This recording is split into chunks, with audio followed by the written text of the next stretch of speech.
All right, everybody. So, welcome to the who knows what episode of the Journey podcast. And I am going to, this is going to be a hard thing to ask because I'm not quite sure how you'll let me know if the answer is no. But my question is for those of you that are listening or watching this on the new embedded website, dradulovich.live, is have you figured out how to get the chat working? And if you haven't yet, if you're on a computer, just refresh the page and the chat should pop up on the right side of your browser. If you don't see it, look for a little arrow, like on the top right of your little screen near the edge. Same should be on an iPad or something, and then it should be again roughly the same on a phone. So if it's not working, obviously, I don't know how you're going to let me know that it's not, but do it this way. If it's not working, um, or you haven't figured out how to, yeah, the next episode. If it isn't working or you haven't figured out how to work it yet, just go to the actual YouTube page and comment and let me know. You just go to search the Journey podcast on YouTube and then find it there. And then my other question would be for those of you who can comment right now, please let me know if the audio video is synced up. And I'll just wait a little bit for all of that to work. Man, I really need a new chair. I'm telling you what. Let's see.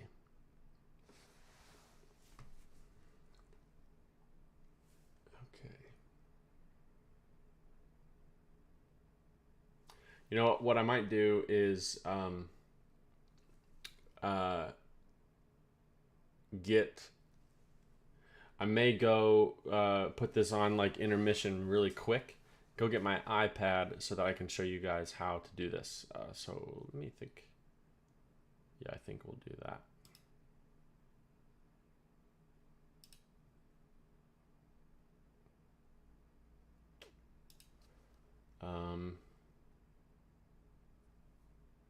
Okay, yeah, let's do that. I'll be right back.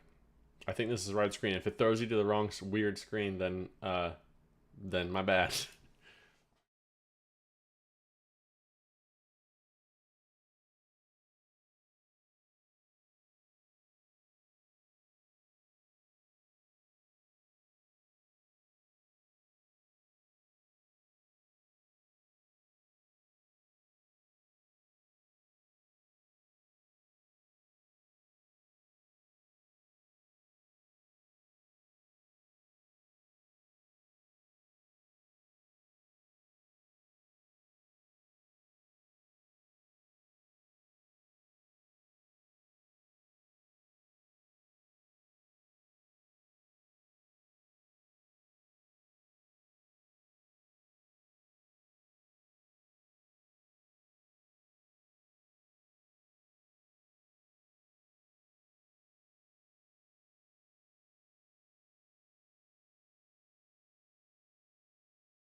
Okay, so we're back.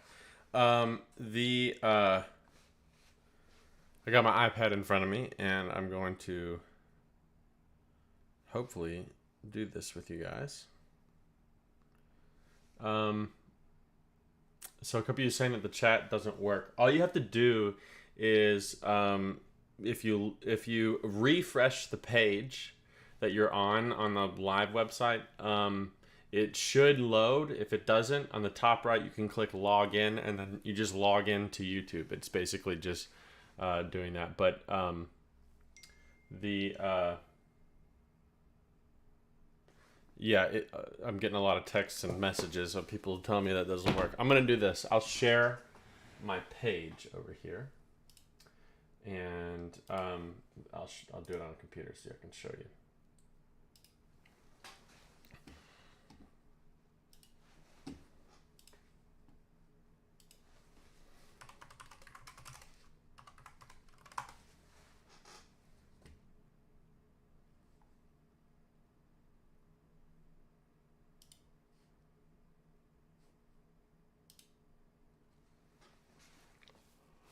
Okay, let's see.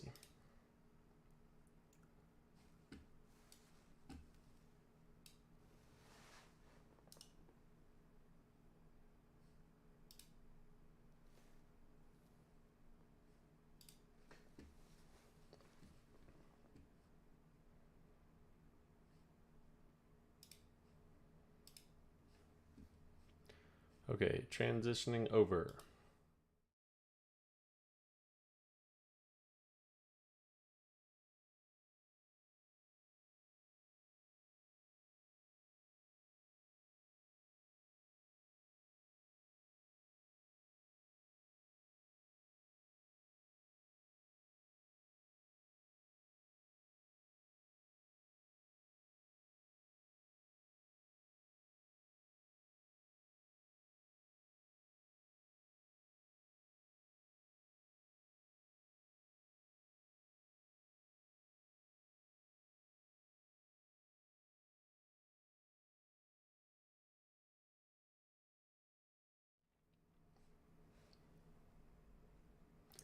Okay, now I hope we're better.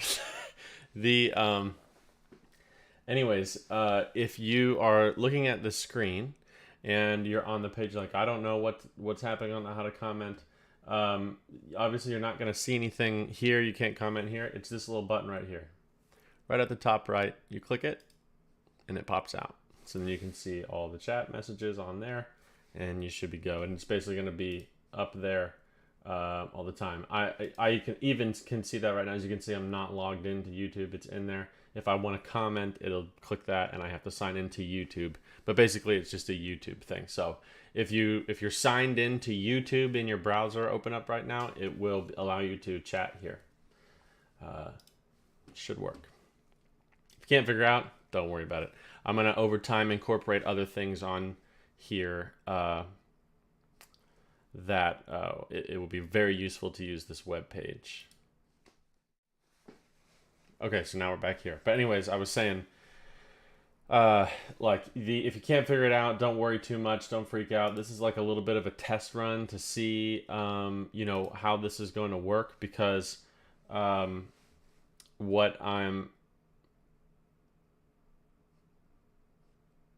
that's interesting. Okay. I don't know. We'll figure it out. I'll keep working on it. But anyways, I'm going to eventually be using that page a lot. Duke. Well, then quit texting. Anyways, I'm gonna be. Yeah, when you sign in, it'll take you to YouTube, and then from that URL, just go back to the page.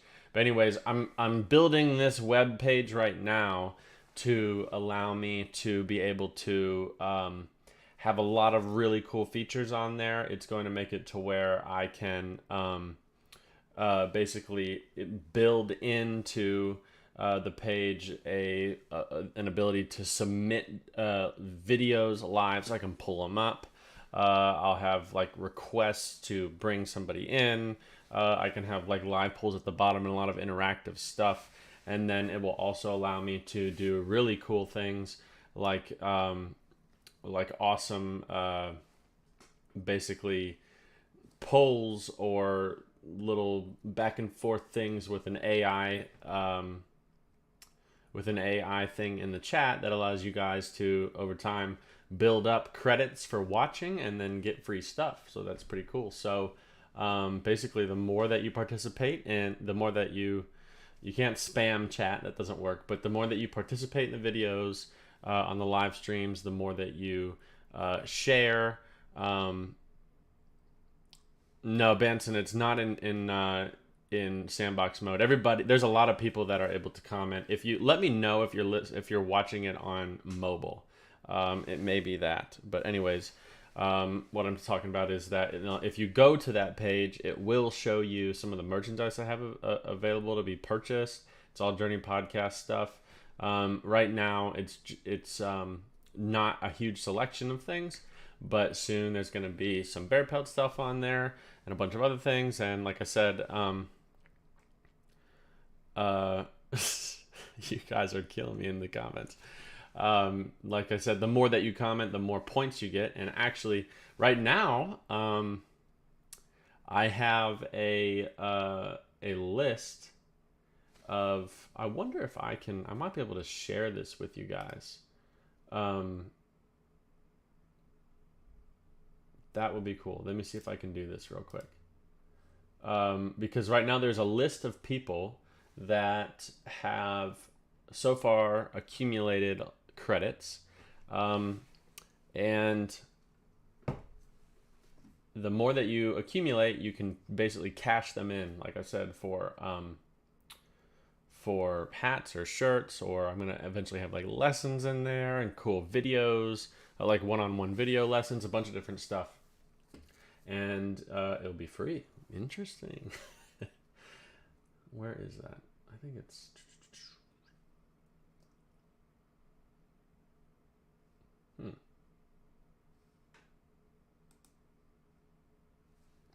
somewhere in here.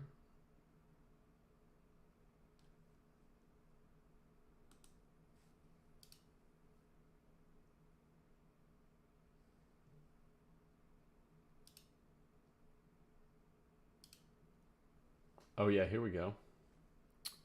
Oh. You guys want to see who's leading right now?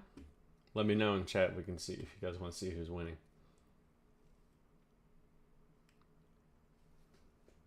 Let's see.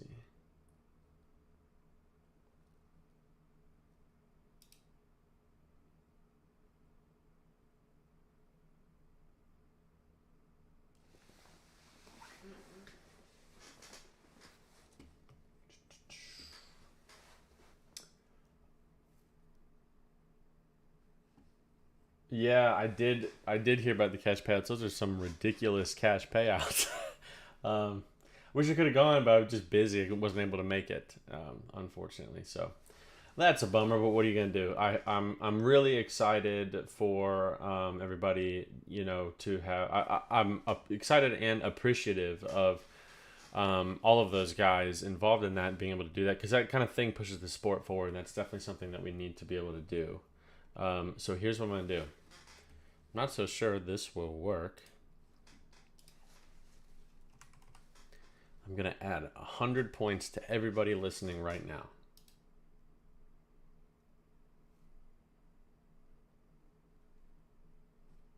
And let's see if it worked.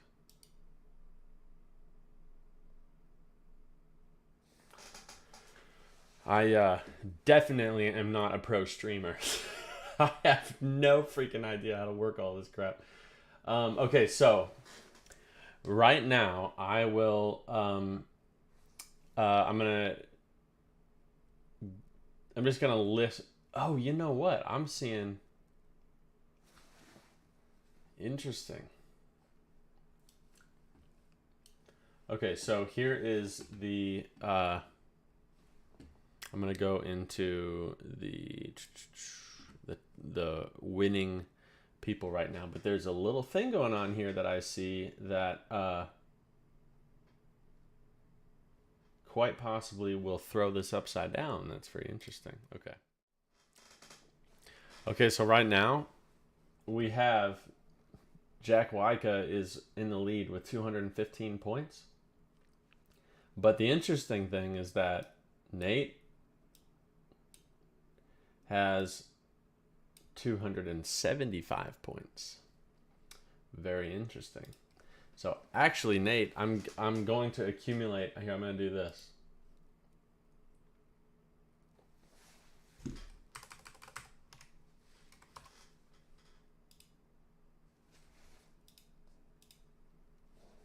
Now we have a winner.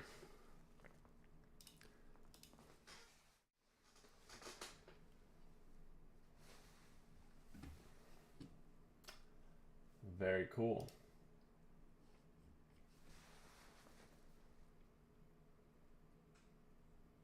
Stupid.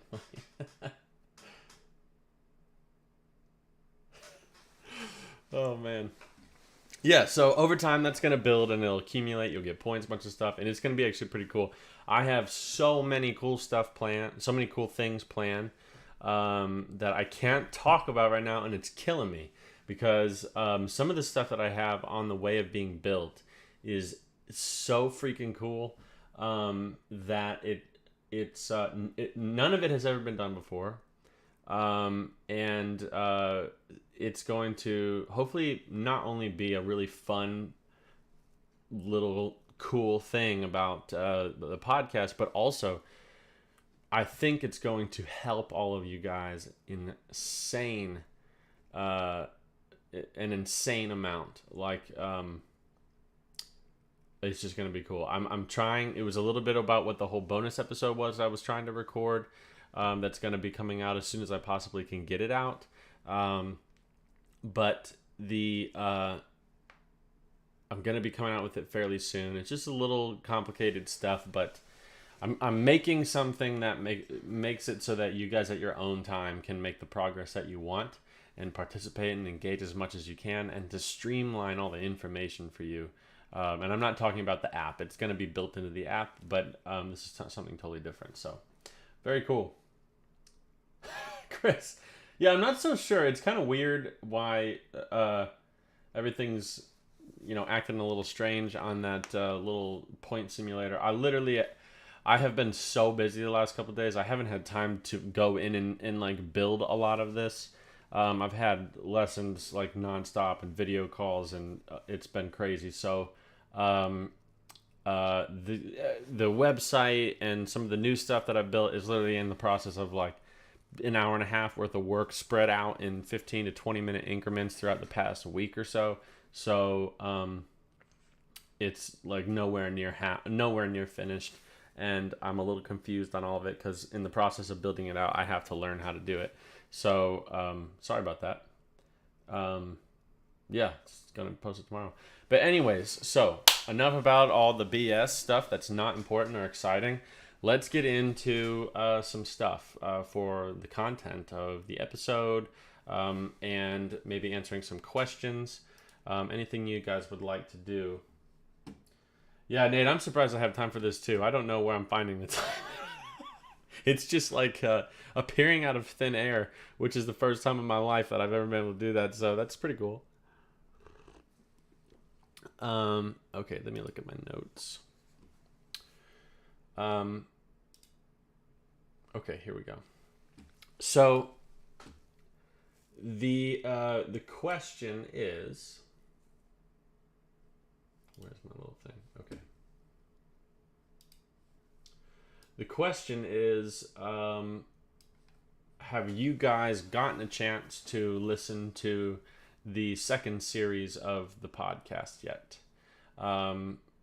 It's series 2, episode 1. The whole series, it started in the beginning of February.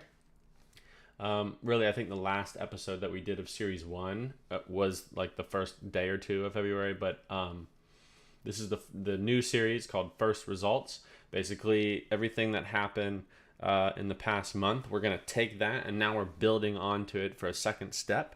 And it's because it kind of coincides with the way that the shooting calendar is working right now, where a lot of the bigger tournaments are starting to happen. People are going to travel, and we're going to be putting into test the stuff that we've been working on. So I wanted to make this whole month about, what do we do when we start to use the stuff that we're working on and making changes to our game, but start implementing that into a tournament. And what should we expect? How do we handle what to expect? All that kind of stuff. And that's what essentially the last episode was about. Sorry, I'm reading and trying to talk at the same time, and I'm a 0% good multitasker.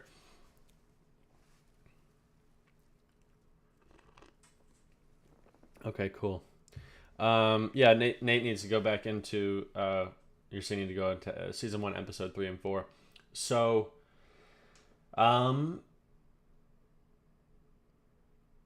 let me ask you guys something. What I'm doing today is that this episode is the more informal one because I want to give, but for some reason, the episode, I'm guessing because of traveling and big tournaments, but the episode that I just released last Monday, whenever it was, I'm very confused on dates. I think it was last Monday. Yeah, I released it last Monday in season 2 or series 2, episode 1.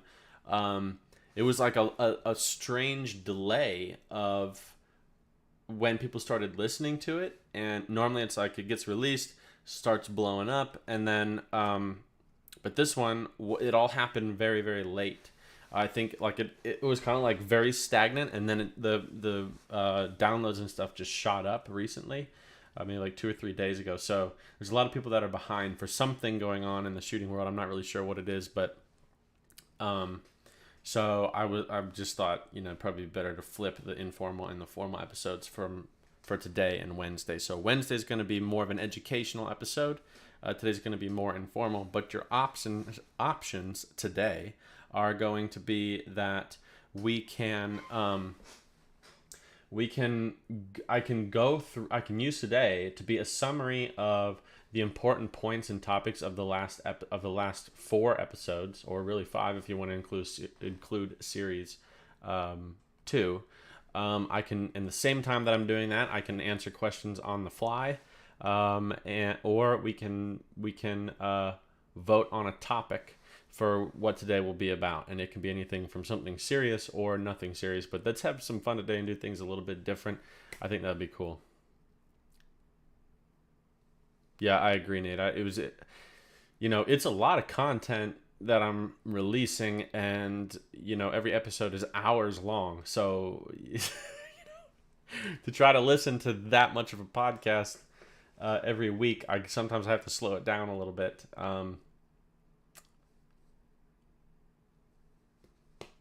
I am very curious about something, actually. I'm going to run a little poll with you guys watching. Let's end this one. Close that poll.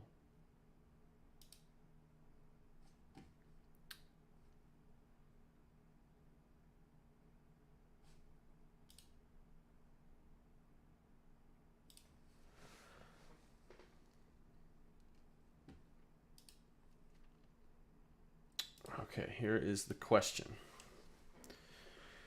Would you rather have a 3-hour podcast episode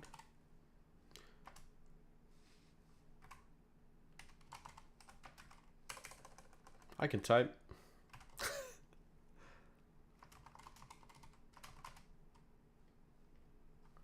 Let's do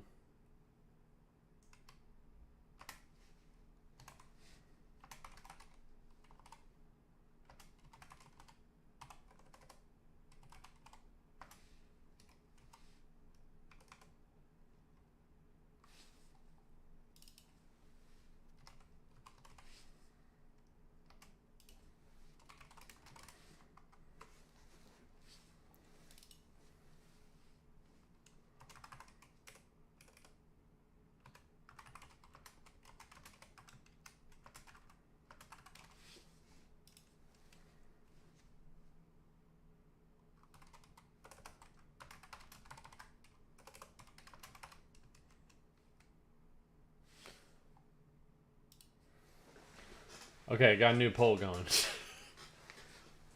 I'm in a little bit of a goofy mood today. It's been a crazy, hectic day. And so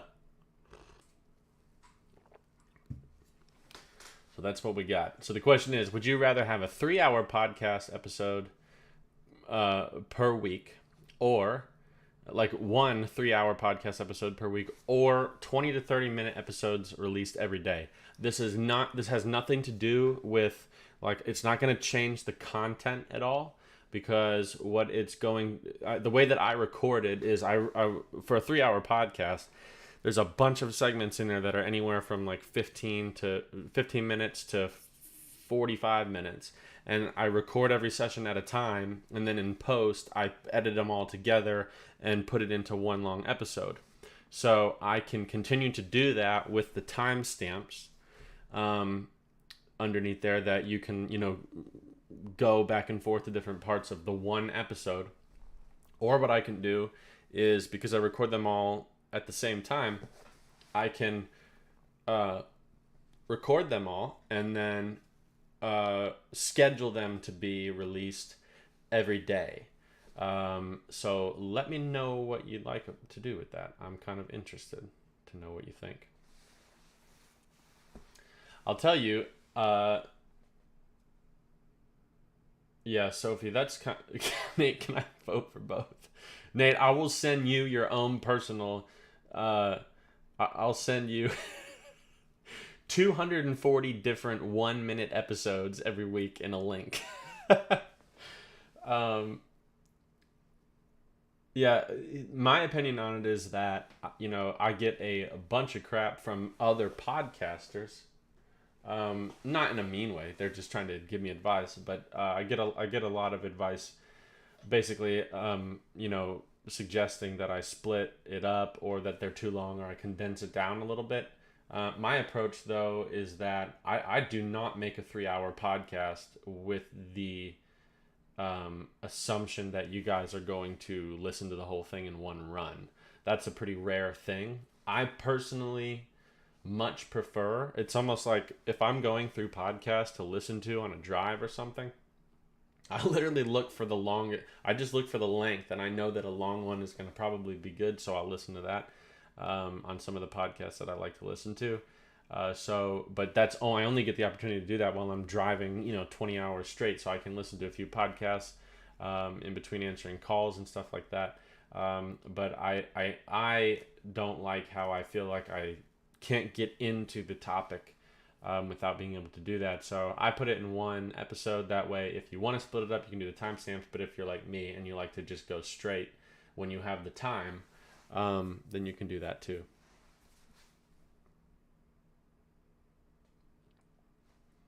Okay. Keep on. I got 62%.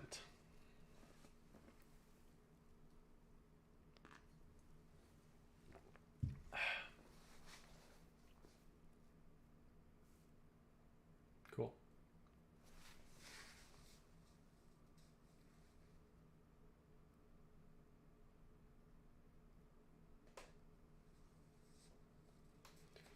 Yeah, it's a little different. I will say, though, I got some pretty cool... maybe I shouldn't do that. I might get in trouble if I release that information. Almost let a little secret slide there. Cool.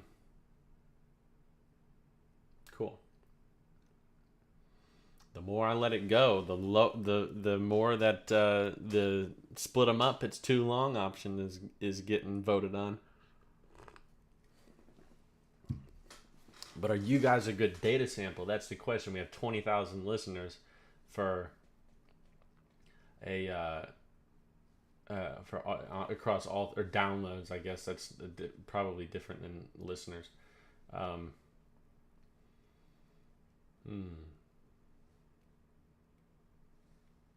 We will see.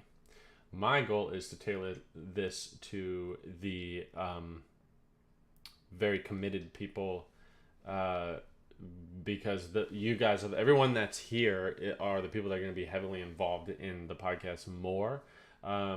right now. And obviously that's going to sound pretty bad for the people that are going to have to listen later on. I don't mean it that way. Like anybody that's paying attention to these episodes is going to be, the heavy audience. I think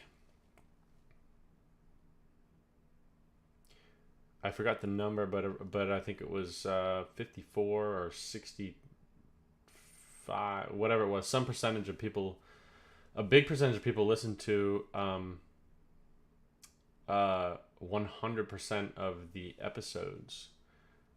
I'm averaging over 90% in retention now, so that's pretty good.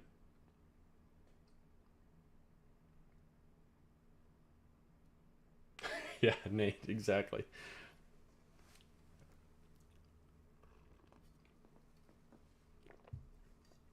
Cool. I appreciate that, Sophie. Oh, also, I got your Sophie. I got your email. It was either email or there was. I got a message somewhere. I haven't been able to look into it yet, but also I didn't want to bring it up on an informal podcast. Anyways, I was going to put it into the formal episode when I have some data to present. Jeremiah, that is awesome. 28 pounds. Dang. Let me know if your gun is starting to not fit yet. You are going to be running into that pretty soon, if not already. Man. Okay, cool. We're going to end that poll there, and let's do this.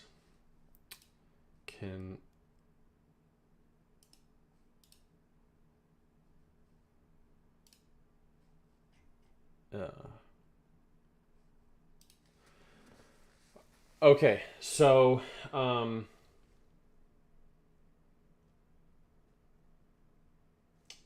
awesome, very cool.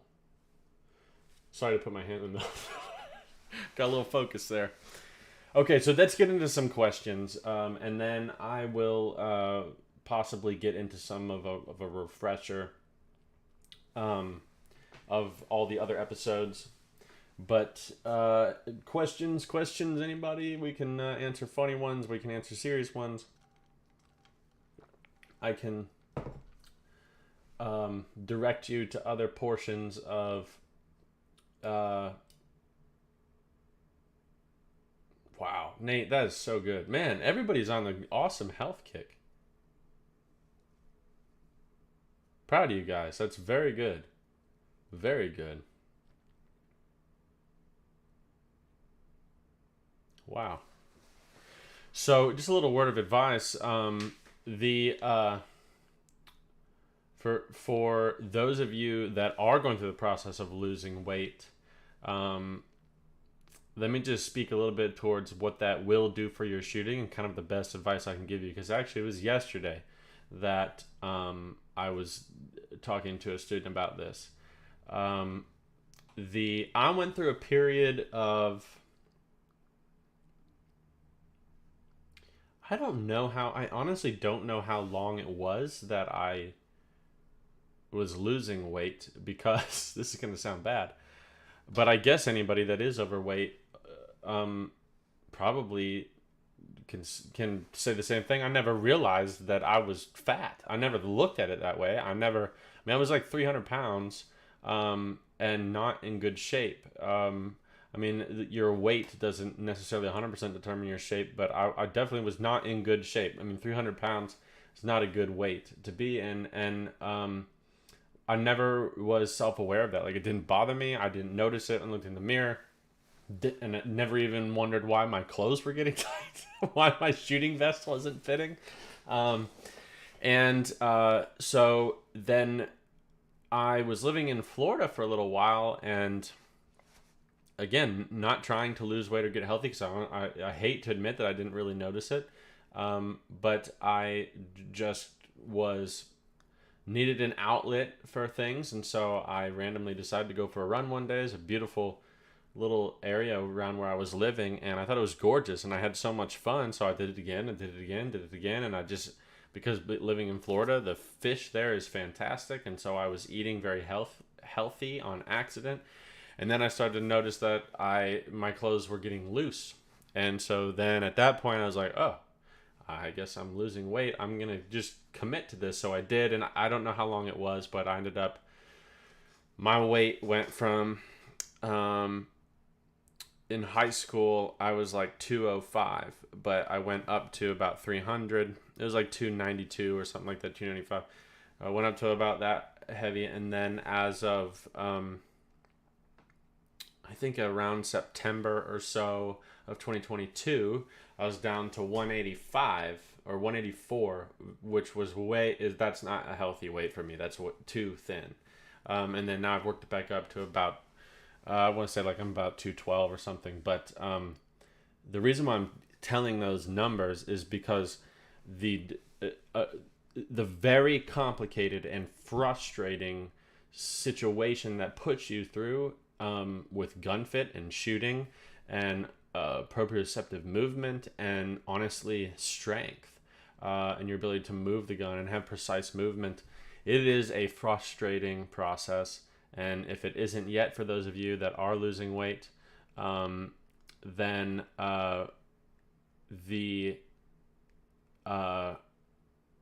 sorry, reading and I got distracted. For those of you who are in the process of losing weight and you haven't gotten to that point yet, it will come. And my advice to you is this. I don't know how many of you will take shooting, through the same filter as I did. But for me, shooting is how I pay my bills. So my shooting started to get terrible in the middle of that process.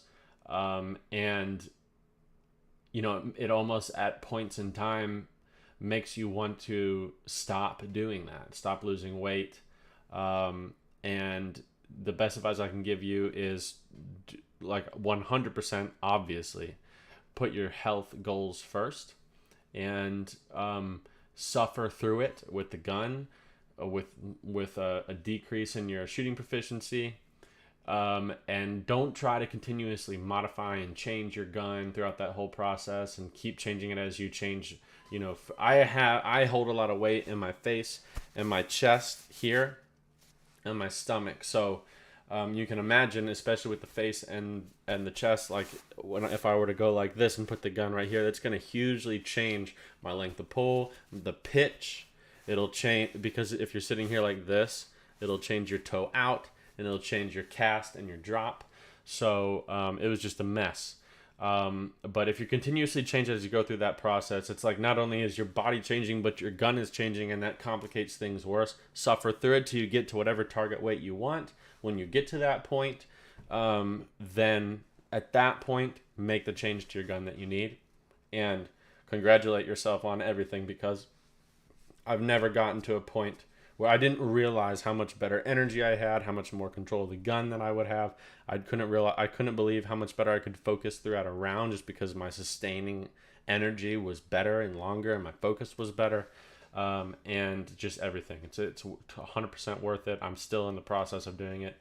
And so congratulations to all you guys doing that. And if you're not doing it and it's been something that you've been wanting to do, use the episode 2 of series 1 as a great place to start in terms of setting goals and putting it into your plan and learning how to commit to it.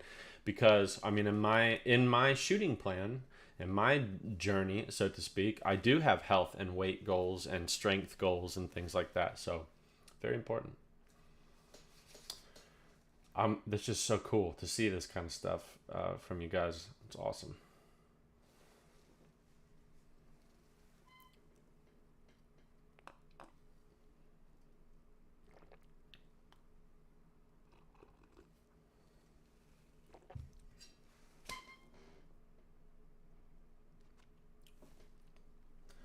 I'm waiting for, it looks like Brandon typed something, but it didn't finish.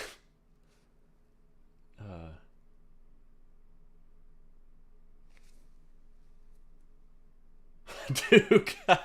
Hey, Damon, how's it going? Duke says, I know where all the weight went that Nate and Jeremiah lost. I've been there.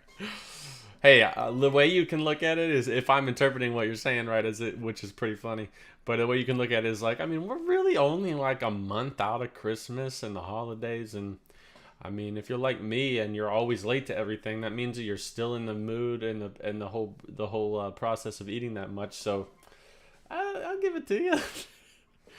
Oh man. Yeah, Todd, it is really, it can be discouraging, but the way you got to think of it is, like the discouragement of it is just that the score is low, but refocus what you're paying attention to, the fact that your health is getting better, and if anything else, think about how much longer it'll let you have fun shooting. It's a great way to look at it, and it's important to do that, and I'm proud of you. I think that's awesome. I think that's so cool that you're doing that. And all the money that it will cost you to go through it, like getting a new stock or getting new clothes or whatever it is, it may seem like a lot, but the money it will save you in your lifetime for being healthier is not even a comparison.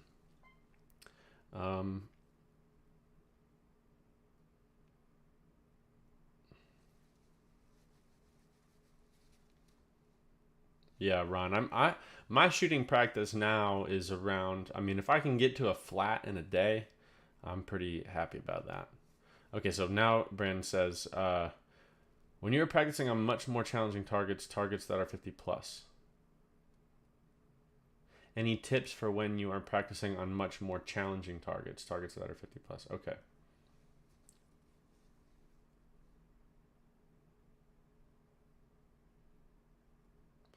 Trevor, so I'm going to answer your question quicker first because it's a little bit quicker explanation. So you're saying, I've shot the same gun or stock starting at 225 down to 185, now back up to 235. Haven't seen much of a change in scores throughout. Do you think the brain can subconsciously adjust the mount? Most people's can. I don't know if your brain can, but just kidding. The sorry, I know that's okay for me to screw with you.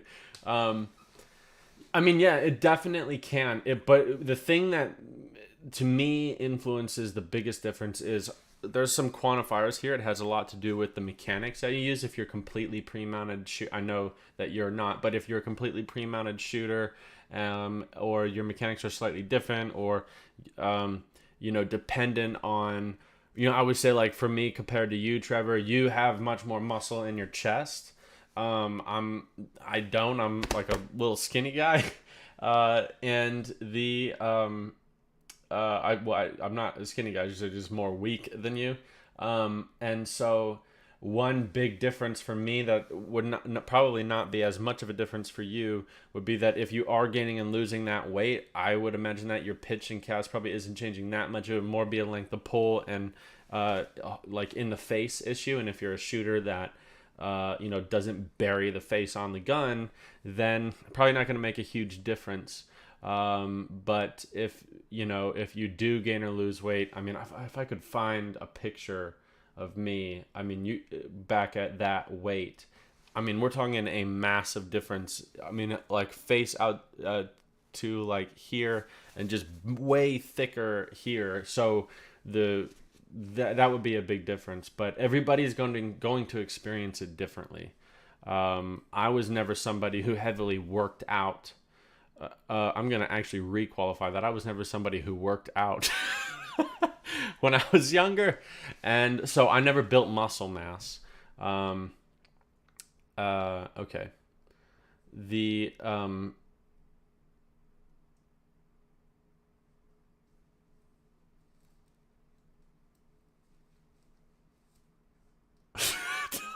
yeah. 1,387 pounds. Wow. That's hilarious. I'm always hungry. I can tell you that. Oh my gosh. Okay, I'll go back to Brandon's question. So any tips for when you're practicing on much more challenging targets that are 50 plus? So, Brandon, quantify that or qualify that a little bit deeper with, are you specifically talking about fast targets, slow targets, transitioning, or just like anything? And as you type that up, I'll answer the generic answer, which is that the biggest tip, if we understand when we go from far out to I'm actually wondering if I can share my... I'm going to do this. I'm going to... this is going to be...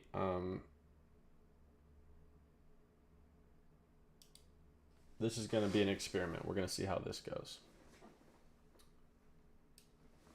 Okay, I'm going to share my screen again. Because why not?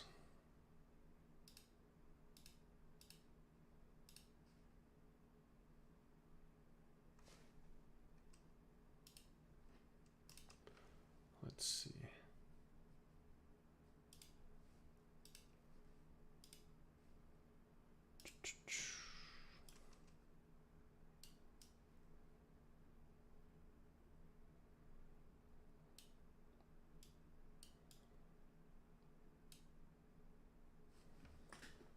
Okay.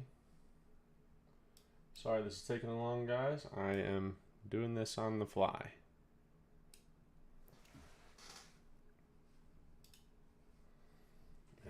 Man, I got 3 screens in front of me, multitasking, and I have no idea where all my stuff is, so this is hard. Goodness. Okay, I'm going to transfer over to this. And why am I seeing this weird thing? Go away. Okay. Let me get situated here. Sorry. Apologize. This is a mess. I know. Okay. Where's my little mouse? Here we go. My God. Okay. How do I get this thing right here?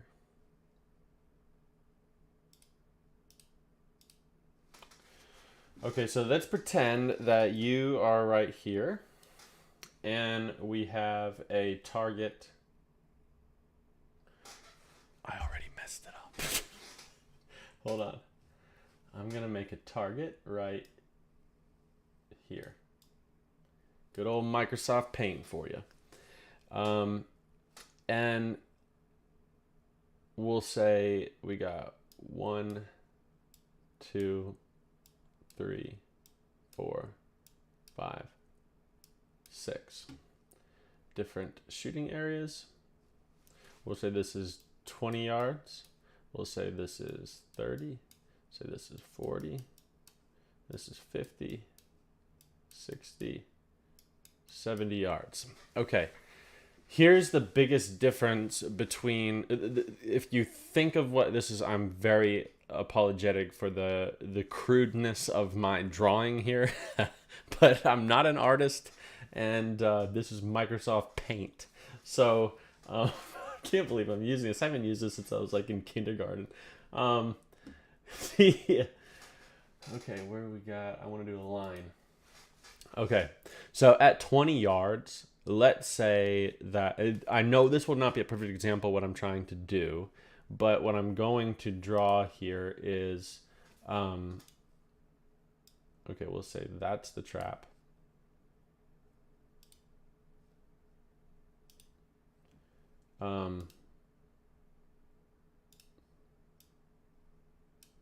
We'll have your hold point, and we'll just say your break point. Now back to the line.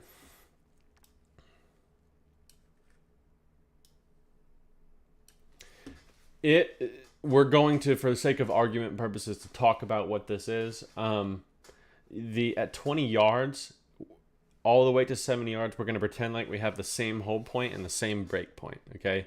And the reality is you kind of would, or at least you very easily can do the same. The way that the angles and speed and rotation, everything works, it's actually quite possible. So what we want to look at is trying to figure out, you know, if this is our movement from the hold point to the break point at 20 yards. Imagine that that distance away is the end of the gun. So we have a lot of rotation in the gun, and this is a big angle here, okay? Then if we go back to, I'm just gonna, for the sake of simplicity, I'm gonna do it every other one. We'll go all the way back to 70.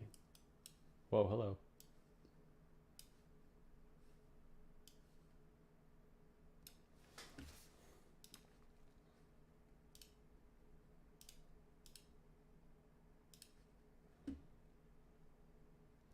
That looks about the right distance. That looks about the right distance. Okay, so what you end up being able to notice here is that, you know, the further that you go back in this crude drawing, but it's actually the same thing in real life, by far your movement is shrinking and shrinking and shrinking and shrinking. And so, but here's the thing, the target is not slowing down. If you radar gun the target from all those different distances, obviously it's the same exact thing every single time. But your movement is going to get smaller and smaller and smaller and smaller the further that you go out. And that's if you're starting and finishing in the same place. Okay, but if we understand this ratio here, that the other thing that's happening is that the speed of your movement is getting slower and slower and slower and slower, because, you know, a bird, let's just pretend that, you know, excuse me, let's pretend that from here to there is 70 yards. From hold point to break point is 70 yards. Well, which is a lot, I understand that. But think about how much smaller 70 yards would look from 70 yards away versus from 20 yards away. That's what you're seeing in here. So the bird travels the same amount of distance over the same amount of time, but it's going to, and that's relative to the bird, but relative to you in 2D space, it gets smaller and smaller and smaller. So the bird goes slower, so that means you go slower. And what that also means is if you move in a quarter of an inch in your gun, that is amplified out at the distance of the bird, so the precision, accuracy, and control required further out becomes way more important.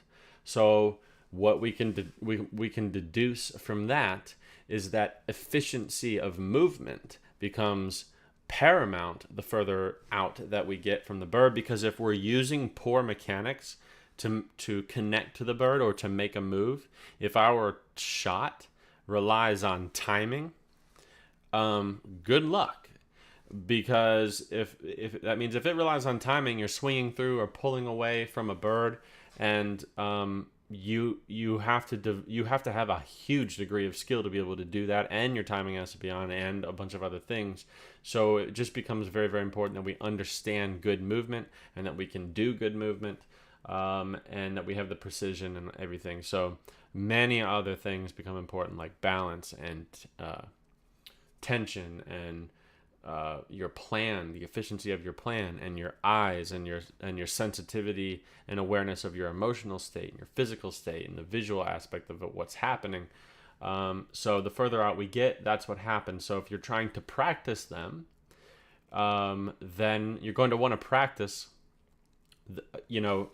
those mechanics or variables, not necessarily the birds. I like to use those types of targets to practice those variables because they give me a more one-to-one ratio between what we talked about a couple episodes ago when we compared open versus closed loop physical movement or skill. And so, with shooting being open loop, then that means that the external feedback that I get of hitting the bird is the thing that I'm attaching my dopamine to. And if I do a bad movement but hit the target, then that's not so good for my brain to learn and save, so to speak, those sequences of events that have been sent, through neurological firing of the CPGs or the upper motor neurons. And so that's not good. But when I start to work further and further back, if I'm focusing on mechanics and movement, now the birds are getting hard enough in difficulty to where I can actually, in a way, make it to where, that external feedback of that open loop system, being that the target can break or not, is going to be more closely aligned in terms of result to what I'm actually trying to learn, which is the introceptive movement. And so it kind of helps me to practice. If you watch me practice, I mean, I shoot ridiculous I mean, sometimes I'll work back over 100-yard targets as long as now the problem is on a 100-yard bird, it has to be full spring with a big line because it's so far away that, you know, a full spring tower at 120 yards still barely has any movement. But yeah, I love to practice hard targets and far targets because it helps me become very aware in understanding if my moves were bad.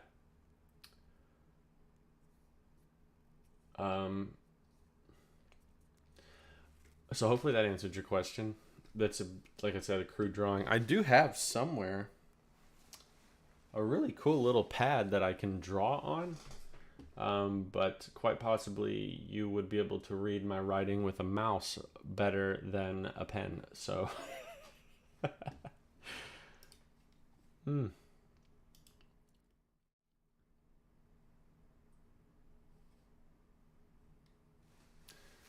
Okay. What else do we got?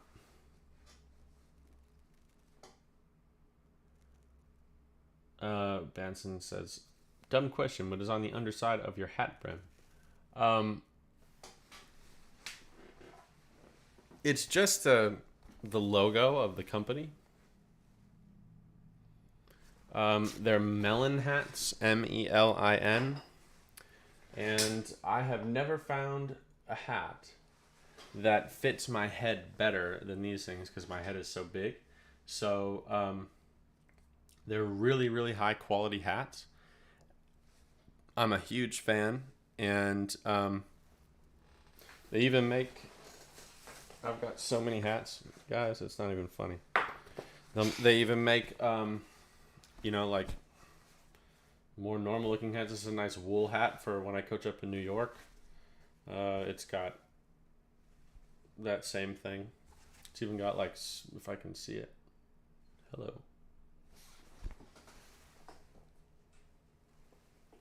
There you go. So, melon. This is, you can't really tell, but this is actually like a suede. And then this is a wool. That's a really nice hat. Really nice hat that fits a really big head. Full of garbage. What else do we have?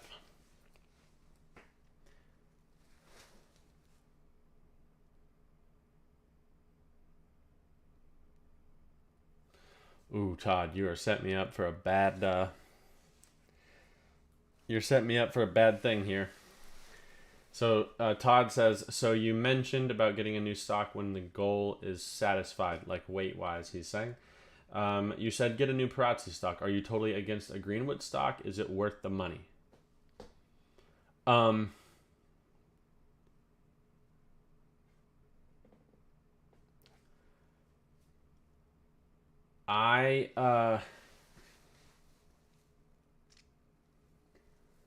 not hesitating on answering that question because that I am trying to worm my way out of it, and it also has nothing to do with what I believe the value of a Greenwood stock is. I believe that the market sets the price on things, and if he has a wait list of people for his stocks, then obviously they're worth the money. And actually, I would say if he has a wait list of people, maybe they're worth more. But what I would say is that the reason why I say go with a Perazzi stock is because of I mean, I can put it this way. The gun on my stock, the stock on my gun, is a Perazzi stock.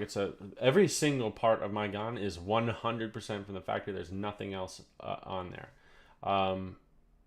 Literally, there's not a single part of the gun that's not from the factory. And I don't really know what Greenwood charges for a stock, but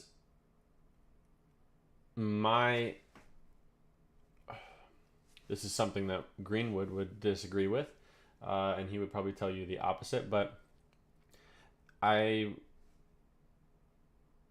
don't want to answer that question. Greenwood knows what he's doing, and I've sent plenty of students there, and I think that he is an artisan of the game. There's a lot of guys. There's Greenwood. You have Cole. You have SNS. You have oh gosh, I'm gonna forget to mention somebody because I'm ADHD, and if they see this, they're gonna get sad. But there's a bunch of different guys. There's one guy though that I am just hugely impressed with, and his name is Andrew McFarlane, and guy is like a genius to talk to, and I love his approach to gun fitting, and I like to talk to him, and his prices are awesome. His work is beautiful, and he's as much of an analytical super nerd about things as I am, so I get along great with him. And if you're wanting a custom stock from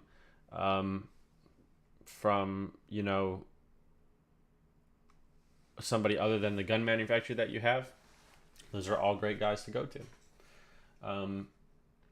Let's see. Yeah, Trevor, I do know what the picture you're talking about. I can pull it up really fast, actually. Let's see.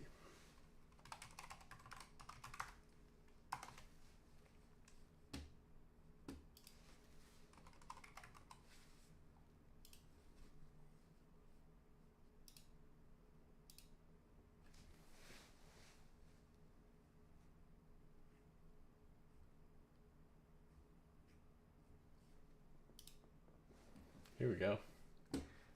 Let's look at this. Here's when Trevor and I were like twins.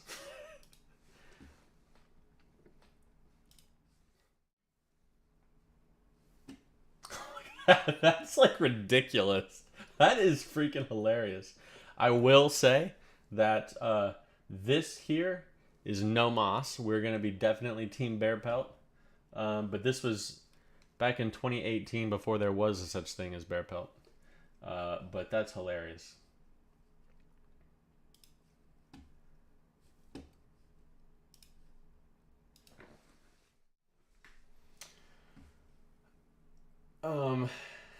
Oh man, crawfish season gala. That sounds awesome. I love crawfish. Gosh dang, there's nothing better. Oh yeah, no weight loss for you.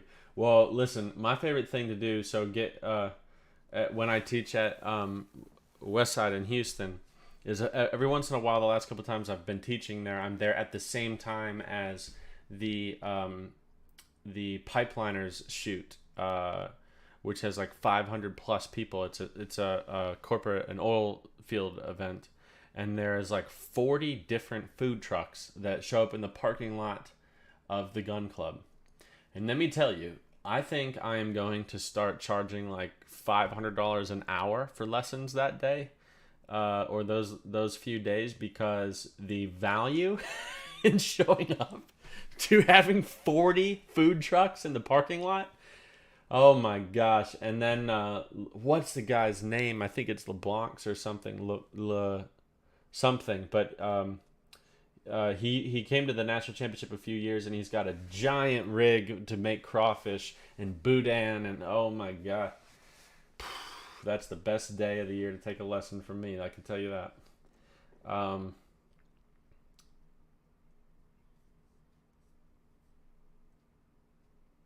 like to find a happy medium how to interoperate my result. Interpret my result? Brandon, let me know if I'm missing something. Another question.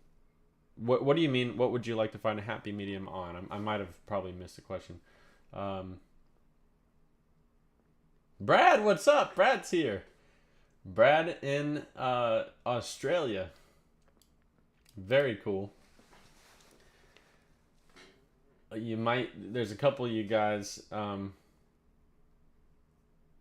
of course, Brad, yeah, I'm happy to help out. Thank you all of you guys for sending in stuff. All the submissions you guys send in is awesome. I really enjoyed doing it, and it's cool. It's exciting to see what you guys are sending in and coming up with. I honestly think it's very creative and great work. I'm excited to be able to start to be able to pull in videos on the podcast. That's what I'm building that one website for. So I'm trying to make it so that live during the middle of the stream, I can when you're on the dradulovich.live website, you can on that page be able to upload a video, and I can just pull it from that submission and bring it into the thing into my live stream like ASAP right then and there, and then analyze it, and we can do that to be able to we can use that to be able to go off of the practice plan information that you guys are all submitting. So stick with me and I'll make this page a little bit better. That is the exact. Oh, I guess, Brandon, okay. I must be way behind on comments then, because now I'm reading your question or your comment about my answer. Oh my God, that was almost bad. My answer to the thing. Okay, I'm gonna read this through. We'll discuss another time. Let's drop another 31st. Yeah, I thought. To be fair, as a Protzi sponsored shooter, you likely to get the best from Protzi, no? I mean, honestly, Nate, yeah, you would assume that. But I mean, I've been to the factory and I've paid attention to things there. And here's the thing about that company, and it is, I'm debating whether I can tell this story or not. I'm gonna tell it. And if I get in trouble for this, I know him enough to where I know that wouldn't do anything. But the people that work there, and this isn't taking. By saying this, I'm not saying anything against any other company. But let me tell you one of the core reasons why I shoot the gun that I shoot, and I align myself with the people that I align with. I have two stories. The first one is, I'm going to summarize these quickly. When I got my high tech in 2016, and it was in 2016. I got it a week after I won the U.S. Open in 2016, and I had just won every single event at the U.S. Open. I shot a 197 out of 200 in the main event. I shot like a 98 out of 100 on the 5-stand. I shot a 97 out of 100 on the FITASC, and I won another, I think, Super Sporting. I don't know, maybe I didn't. I might be missing. But I know I at least won those three. I won all of the main events. And 197 is the highest score ever to be shot at a U.S. Open. So, and to my knowledge, nobody had ever done that at a U.S. Open before, and I don't even know if anybody has still. So I win that U.S. Open with my MX2000S Perazzi. 1 week later, the high tech that I had ordered prior showed up, and in 2 weeks, I had to go to the World Championship in Italy for FITASC. And so I decided to switch guns. And you can make that as, you can use that as a judgment to my personality or to my belief in the gun, either of the two, but they're the same. And I decided to switch guns after I was literally the highlight of my career at the time, and I was confident enough in my high tech to be able to switch literally a week after doing the best thing I'd ever done, because I believe that a high tech is a better gun. So, but the thing was that when I ordered my high tech versus when I got it, which was a couple months in between, at that time, 2016, I want to say order times were like 6 months maybe. So let's say it was 6 months ago. In that period of time, I had gained new knowledge and had some new theories about stuff with the gun that I wanted to experiment with. I know it's a great time to experiment with your career in some things when you do something like that, but that's me. And so I wanted to change some stuff, but it was too late for me to change it in the order. So the way I looked at it was, well, if it comes before the World Championship in Italy, then I'm just going to I'll just go to the factory and change it there.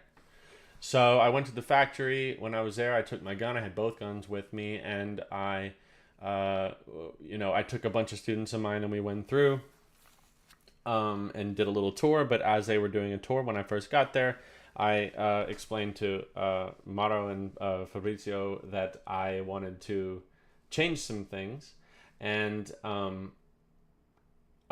so he had to bring some of the people off the line to work on my gun, and they don't speak. It's not all of them, but do, or some of them do. But the guy that had to do what I wanted to get done on my gun didn't speak English, so I had to have a translator. So I was explaining to Fabrizio what I wanted him to do to my gun, and then he was explaining to the guy. And I feel terrible, I don't remember his name, but so he was like, okay, basically told me that by the time we're done giving all my students a tour, that it'll be done. So we finished the tour, and I'm walking past the little red counter, for those of you who've ever seen inside the Prazzi factory, and my gun's there. So I pick it up, and I feel it, and I move it, and I'm sensing the way that it's handling, the dynamic aspect of the gun. And it was like perfect. And I literally had to explain to this guy in a language that he didn't understand through translation. And in that it was not easy things that I had him do. I was having him influence the balance point, like change it by like 3 millimeters. And I was having him do some other stuff to my stock and stuff. And it was literally perfect. So I called Fabrizio back over, and I said, Fabrizio, I want you to tell who the guy, I want you to tell him that, I really much appreciate what he did, that this is my job, and that gun is my tool. And, it means a lot to me that you take the care and have the passion enough to really sit and listen to what I'm explaining to you, because I know what I asked you to do is something that you may have even thought I was crazy to even ask you to do, but it was perfect. And you did it perfectly, you took it seriously, and you did beautiful work. And I just want you, please tell him to say that I very much appreciate everything that you did and all the hard work, and it means a lot to me, because this is something that I love. And so he explained it in Italian, and the guy started crying, and he said something back in Italian, and basically said, he wanted to tell me that, his father worked in the factory, and he worked in the factory, and that this is his passion, and that every day he builds these guns and gives them a soul, and it was a very romantic explanation.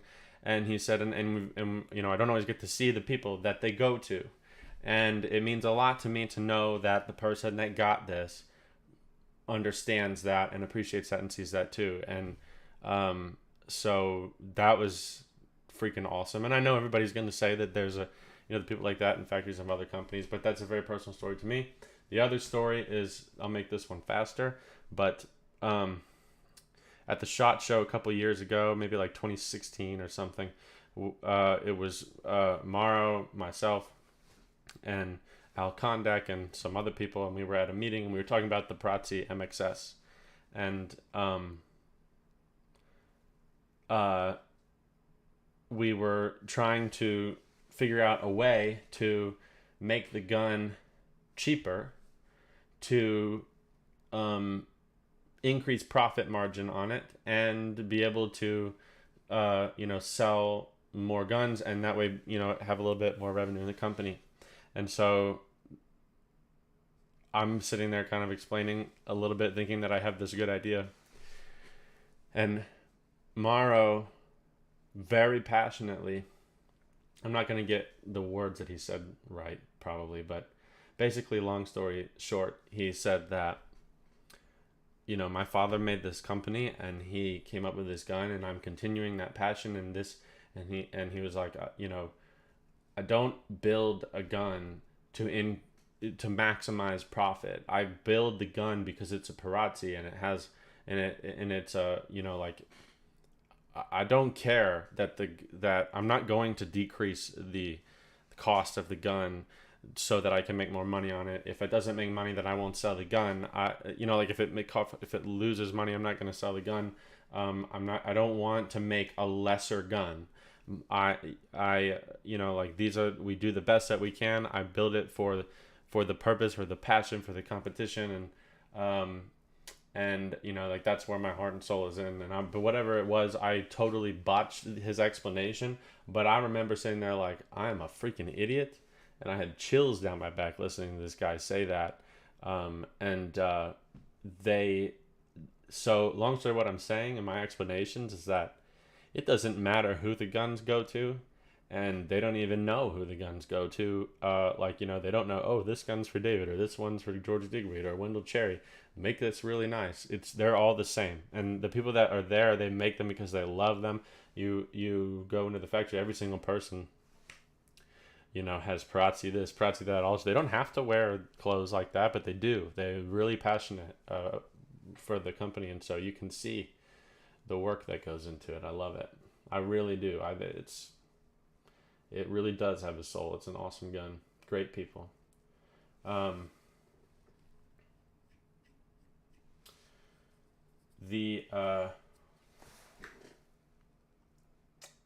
Let's see. Oh, but yeah, basically, Nate, to further answer the question, I just don't know how you can make a better stock. I don't think that anybody can make a better stock. So there's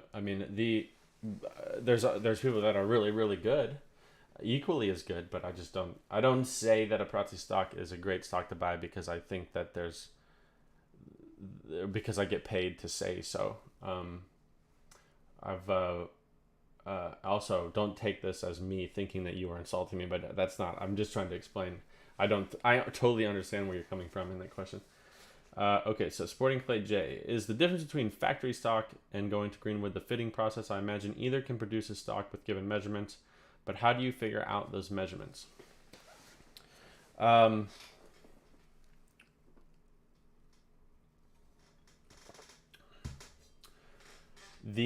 Sophie says that I win the feed task. No, I did not win the feed task that year.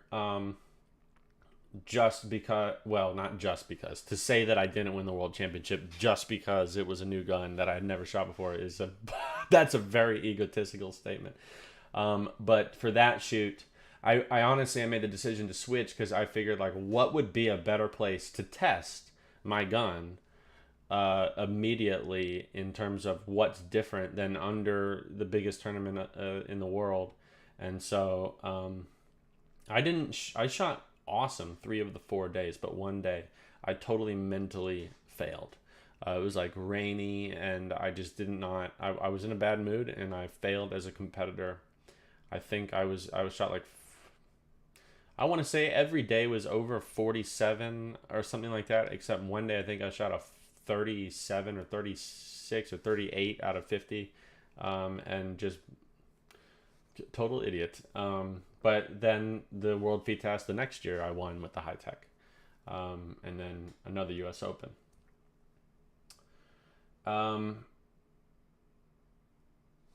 Okay, going back to Sporting Clays Jay's question about stocks. Brad, sounds good, man. Thanks for joining us. And say hello to all the kangaroos for me. Okay, so the difference between the fitting process between a Greenwood and a Perazzi stock, or just a factory stock.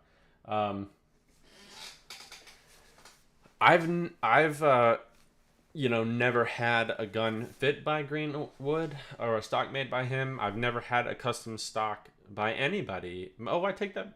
No, I have not ever had a custom stock made by anybody other than the factory. So even when I shot different guns, when I was a little kid, I just shot the factory stocks. It came with the gun, and then when I switched over to the gun that I have now, and the one before it, it was all fit to me. The first one that I got, my first ever Parazzi fitted me, and then the second one, I fitted myself. Fit myself would be better English. But yeah, I can't speak to Greenwood's fitting process. I don't want to insult him in saying something incorrect or leaving something out. I will say that I am hugely impressed by the work that he does. I think he does beautiful work. I think all those guys do beautiful work. And I, their ability to fit a gun is obviously proven, across the board. I think that this is the best way to explain stock fitting, so I'm going to get a lot of questions. I'm trying to dance around the subject of this without insulting anybody, but the reality of it is that what I really have to say about this doesn't actually insult anybody, so I'm just going to say it. Any of the guys that make stocks they're incredibly knowledgeable. They're the last true artisans in that amazingly skilled craft. I mean, it is a work of art to watch one of those guys, any of those guys, turn a block of wood into a stock. It is so freaking cool to watch. I have the utmost respect for them and their ability to fit a gun. Obviously, all of them can do that. Where I sometimes hesitate to send people to certain places for stock fitting is this. I believe that if you put 100 guns on a rack, and every single one of them I knew was a custom fit stock, and none of them were checkered yet, so I couldn't tell by the checkering. And the only thing, it was just basically an unfinished piece of wood. Everything was sanded, it was all good. The last thing they have to do would be to checker and to finish the stock. I feel like if I could go through that list of 100 guns and be able to tell that 85% of them, I could accurately tell you who made it without knowing the owner of the gun or even seeing any other person in this room other than myself. I don't think that is amazing gun fitting, because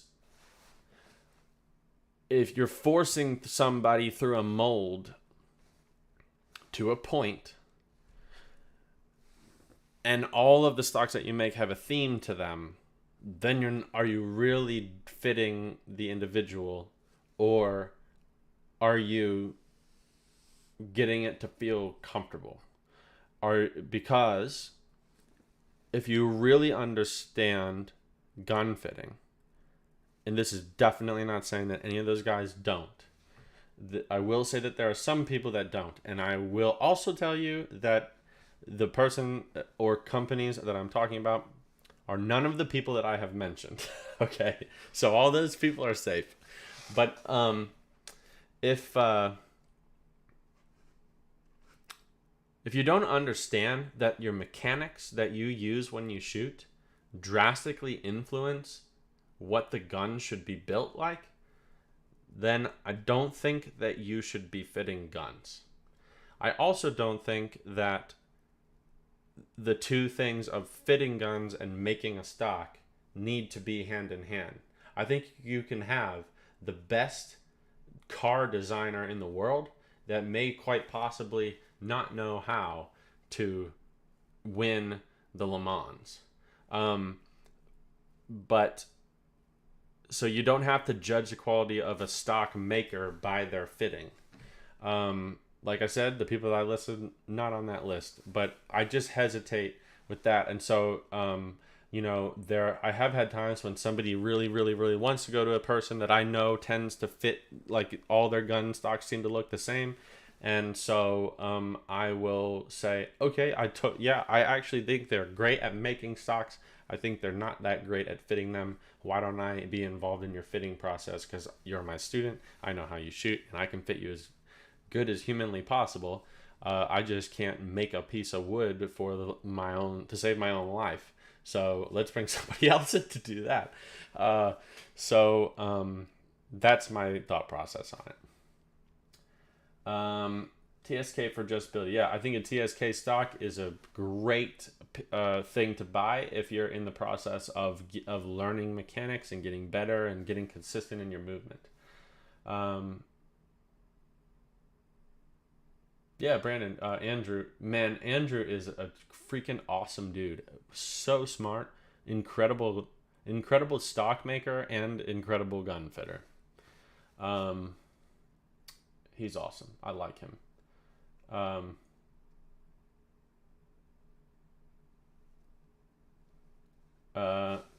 Sophie says, can't wait for my Monte Carlo stock. Don't rate women style stocks. Hands are too long.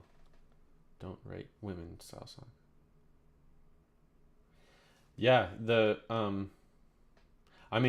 a oh, JJ's here and he knows exactly what I'm talking about with the gun fitting. Holy cow. Yeah, you guys probably I'm basically the same exact personality all the time. Nothing really gets me mad, nothing really gets me upset. I'm just pretty much even kill. But I was in the middle of a fitting process with a student, with somebody, and I honestly had to walk away because I was going to punch somebody in the face. So I'm going to leave it at that because the ignorance of this person, oh my God. Whew. Okay, again, nobody on that list that I said. And I'm also ADHD, and I have a terrible memory when it comes to recalling things like that in terms of having me name a list. So here is what I'm going to say on this, because I don't want anybody to be insulted or to feel left out, or I also don't want to do any damage to anybody's business that does not deserve it, because I'm leaving information out, and I don't want my lack of information to be assumed to be that I'm trying to say something. So here's what I'm going to offer. If you're looking at getting a stock made, send me an email at podcast@dradulovich.com. Title it Getting a New Stock, and just say, is it this, just reference this conversation and ask me or tell me who you're planning on going to. I will privately tell you if they're good or not. In my opinion, this is not an objective thing. Yeah, I think that's fair. Because then nobody unintentionally will lose business. Also, I fully recognize that a lot of people will tell you, if they had a bad experience with me, that I'm a terrible coach. I just try to make it so that people don't have that. But I recognize everybody has their own filter of things, and their own interpretation of what people mean when they say certain things or act certain ways. So, trying to be fair to everybody.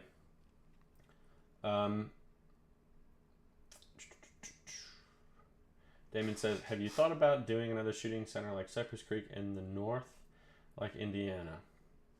In the north of the wall.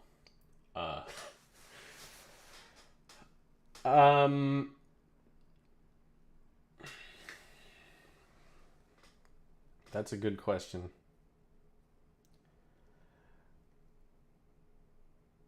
I mean, if I did that again, and got involved in something like that, I would not do it up north because I would be not able to do anything for half the year. So it would be in the south. Um, but basically, I mean, right now Cypress Creek is, in existence. I mean, Kaylee has it, and she's running it. It's open, um, and I don't know really what the business model is that she's doing. I mean, I know that it's still shooting and lodge and Airbnb and a bunch of other stuff, um, but the I believe that she teaches there. I don't know. You'd have to go to the website. I did get a thing in my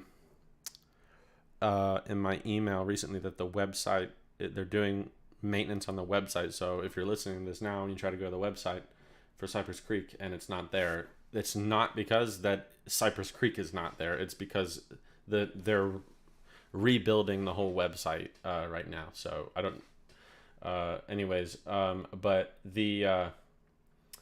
So I don't know what her plan with that is, but what I would like to do is, if I did that again, I wouldn't make it as.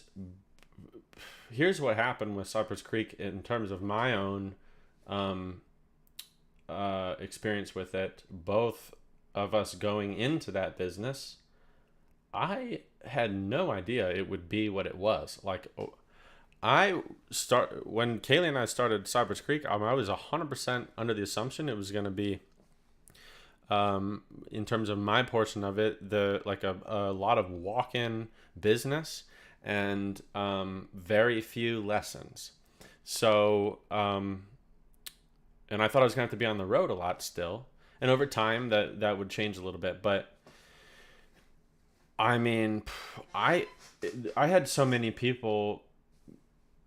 So I had so many of my students coming there that I never expected. I did not plan or expect that to be the business model. And so if I do another thing like that by myself this time, then I would have it at a different scale. I wouldn't have to do it so big, because I realized there was a business model that I never thought of, which was freaking amazing. It was so much fun. And I'm so happy that happened that way, because the way my personality is, like, just so freaking cool to be able to have a thing where people come in and entertain them and give them lessons, and just an awesome experience. I totally want to do it again.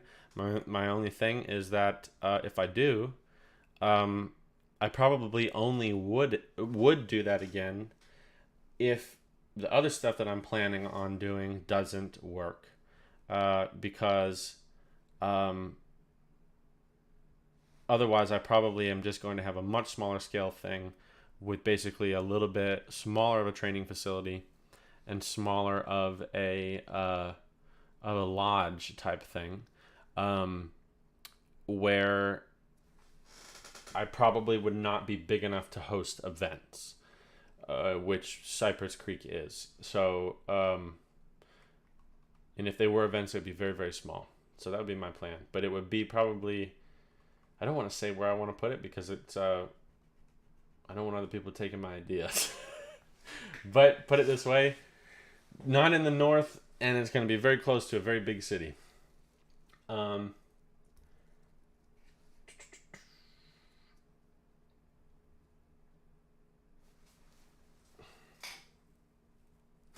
I'm still laughing at JJ's comment. God, this chair is driving me crazy. Ron says, you took into consideration the eye issues which the best stock maker may not have knowledge of. Yeah, I have a couple of you guys on here that are my students, that are kind of like perfect examples of the whole gun fit thing. There are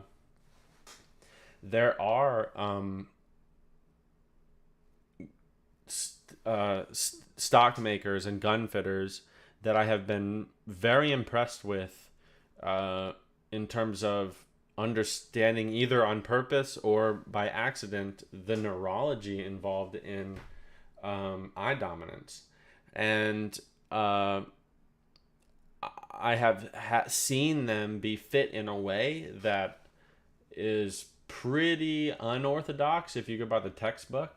But, you know, with a lot of my students, depending on your mechanics, depending on your cyclopean position, but dependent on your visual discipline and the psychological aspect that, or the psychological filter that you're generally shooting from, you can influence gun fit to actually combat eye dominance issues in a pretty successful way. So if you know, most gun fitters don't really know what that is, because it's not that they should, because that comes from the shooting instructional portion of the field. Like I am definitely not saying that I know how to take a piece of wood and turn it into a beautiful stock. I can fit you based off my knowledge of instruction and shooting and body mechanics and geometry, and physics, in terms of the movement of the gun and the way that it would handle recoil and the dynamic aspect of the mount and stuff like that. I can definitely do that. But can I turn that into a piece of wood? No. So, you know, likewise, I don't think that anybody that doesn't compete or that doesn't teach at a high level would claim that they could. So, that's where you need to have beautiful symmetry between people like that. So that's why I send students to people like Greenwood and people like Rich Cole and people like Andrew McFarlane, and other guys, and say like, hey, you're close to this guy, or hey, right now, I've been talking to this guy and I really think he knows a great amount, and I want to, I'll send you over there. Get me on the phone when you're over there, and I'll communicate with them, and let's work together, and we'll build you an awesome piece of wood. That's where the way it should go, and that's the way it goes with those guys. And that's a blast. I think that's awesome. And I'll tell you what, the only thing that I dislike about doing that is that I can't always be there to watch them work. Because if you've ever got, I had two of my students just recently at Greenwood, and it was killing me because they were sending me videos of him working on the wood in the shop, and I'm just like, man, I wish I was there, because he's bringing it to life. It's a cool thing. Yeah. I'm not a terrible coach, just a terrible at text, email, and call return. It's 100% true. I'm gonna say this now because there's a lot of you on here that do this. Like, here has been my schedule today. I have started at 5 to 7 on a video call, 7 to 11 on back-to-back 1 hour phone calls, 11 to 12:50 on a video call / phone call that had to get cut short, because then I had to give a lesson from 1 to 5, and it was 20 minutes away, and so I swapped the video call over to the phone call as I was driving to the club, got to the lesson 10 minutes late, went from 1:10 to 5:10, had a video call from 5 to 7, and started it at 5:10 and ended it 10 minutes early so that I could start this. I'll be on this until 10 or 11 o'clock tonight, and then I have another call immediately after that's probably going to go to midnight. And that's my day every day. So the reason why I'm so hard to get a hold of is because I never have time to myself. And so if people would take me seriously when I say that if you want to get a hold of me, book a phone call with me. It's free, and it's a 15-minute phone call. Because what happens is, because my schedule is so crazy, I have to live by my calendar. I have to do my day based off of my Google Calendar. and it is built out by 15-minute increments, and if you're on there, it will happen.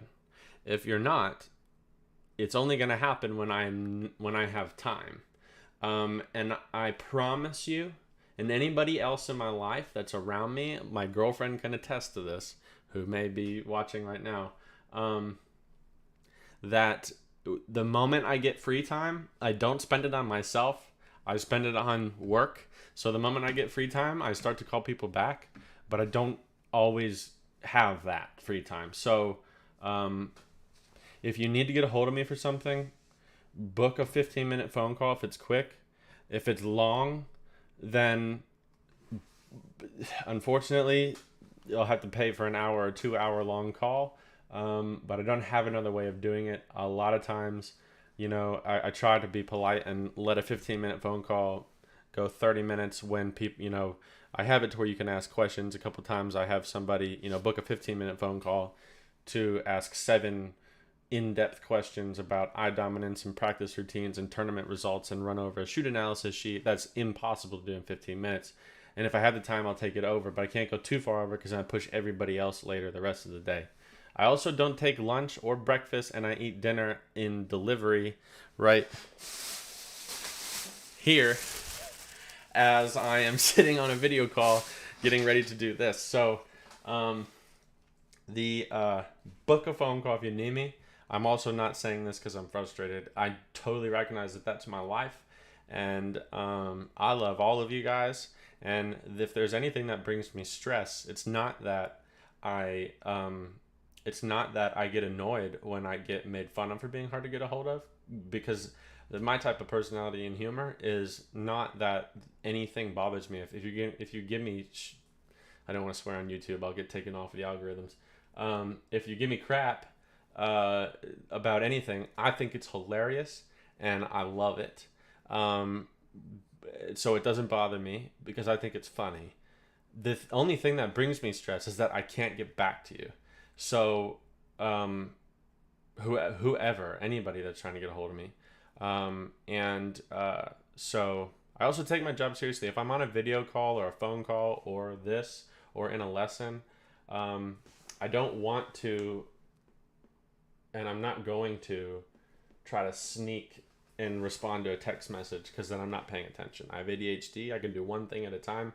I cannot multitask. So I can't sneak down here and try to text somebody while I'm on a video call or in a lesson while you're shooting and your back is turned. It's impossible. So book a phone call, because then it's on my calendar. We're good to go. And the question on where to book a phone call is that you can do it on my website, and in like my contact page on my main website. If you go to dudrovich.com/podcast for the podcast website, you will see the contact page up on the top. You can click that and you can book a call right there. And I guarantee you I will get a hold of you if you're on there.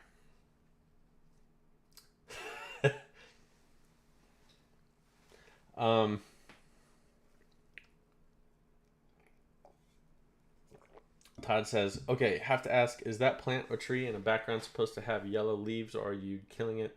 Surprise Austin and ask first. It's not real, but I wouldn't doubt if I'm killing it. Oh, yeah, I wouldn't doubt it if it's dead and not alive at the same time. Did you not fancy Dubai last week? I did. I really wanted to go, but it was last minute when I found out, and I already had stuff booked, and the probability of me winning that at the busyness of my calendar and schedule and not having time to practice was very, very low, and the cost of attempting the very, very low probability of making my money back was very, very high. But the probability of me not taking a net loss if I stayed home and making money was very, very high. So I decided to do that. But I fully support it, and I'm honestly hugely bummed out that I didn't go, and I want to congratulate everybody that went and did well. And that's awesome. And I also want to thank everybody that put that on, George and Phil and everybody. Um, I mean, that's what you need to do to move the sport forward, and those guys are moving the sport forward. And um, I feel actually really bad that I didn't go, because I've always been somebody that's tried to, you know, be a voice for pushing the sport forward in terms of bringing more money and bringing more attention and doing things at a higher level and a more professional level. And these guys did that, and I wasn't able to go, so I feel very bad. But I'm really excited that they did it, and if I had more time to know, I definitely would have gone. So I'm going to do it next year if they do it. Um, did So in the limited number of times you've seen me shoot, would I benefit from a custom stock?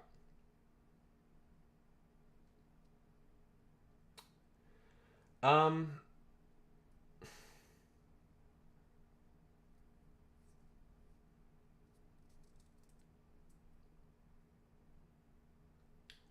Trying to think about what your stock.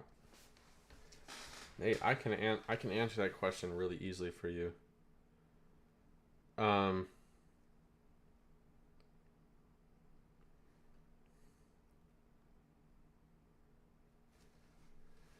Let me pull up. I can very quickly get to a video of you shooting on my notes. I mean, if I thought that would be a great investment for you and it was obvious to me, I definitely would have said something. But if you're going to specifically ask, come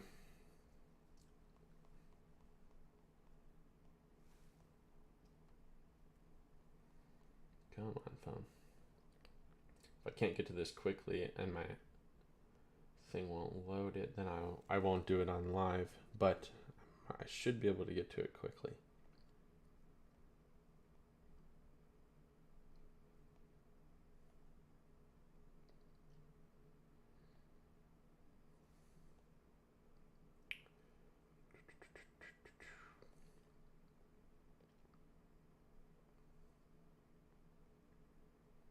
Hello. Oh man, I know I'm close.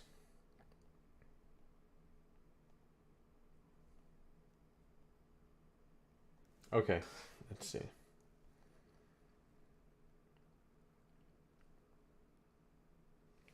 I would say, Nate, I mean, will it help you? Yeah, obviously. But is it at the point where the it's depending on how much it would cost you, that'd be a better question. Um, so I would probably say, like I think the best thing is to go with what the thing that we have it on your stock right now. I think you're pretty good. Um, a custom stock would help, but also there would be a learning period in that. So depends on the way that you answer that question is, how much time do I have to be able to shoot right now? How seriously do I want to take it? Do I want to go through the process of learning a new stock, even though it may be better? Because even better does not mean immediately better. What happens is it doesn't matter how good or bad your stock fits. Your brain proprioceptively learns it. So if you've proprioceptively learned a stock that may not be perfectly fit for you, well, then if you get one that is perfectly fit, now you have to relearn proprioceptively the placement in your shoulder, the relationship visually, all that kind of stuff. So, the that's a question where I would say maybe you would be able to decide that better. I would say the best option though with like the way that we have the gun fit for you, I can tell you that what you don't need to pay attention to, you can think of it this way actually, for everybody here, if you have an eye dominance issue in terms of gun fit, if you want to use the knowledge that I have neurologically on cyclopean position and vertical eye position and of the eye over the rib, based off of cyclopean position and how eye dominance influences that, the further off-handedness that your cyclopean position is, the more separation we want to create between the gun and the eye vertically. And so because of that, if you have anything other than R1, L1 eye dominancy, the further away from R1, L1 eye dominancy that you get, the less important that the precision of your gun fit is. Because the goal actually for gun fit with somebody like that is not to make it perfectly aligned directly under the eye every time. It's actually, the goal becomes to get the gun out of the vision more. So with that respect, Nate, or anybody else with eye dominancy issues, what I would say is that really, and this is why I was hesitant to get to, like, I was back and forth on the answer, is because if you getting a better gun fit is not going to make the gun point better for you, because the whole purpose of fitting the gun for you is so that you don't do that, because if you would, then you would see the gun where it was not. So based off of your eye dominancy. So a new stock for you really mainly improves the dynamic movement in your mount and the placement and consistency in your shoulder and that kind of stuff. So that is definitely much more of a proprioceptively learned thing.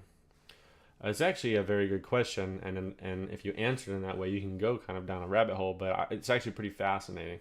One day, what I'll have to do is put together an episode on here for people with eye dominancy misalignment, because the stuff that we can go into on that, and the demonstrations we can do, and the videos that I have on my phone of gun fit and cyclopean position referencing, and how that relates to a lot of the other three-dimensional geometry in the mount in terms of like shoulder angle to gun angle, or body posture angle to gun angle.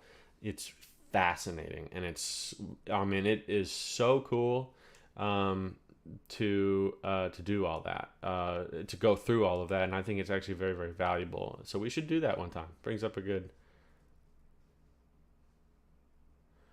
thing.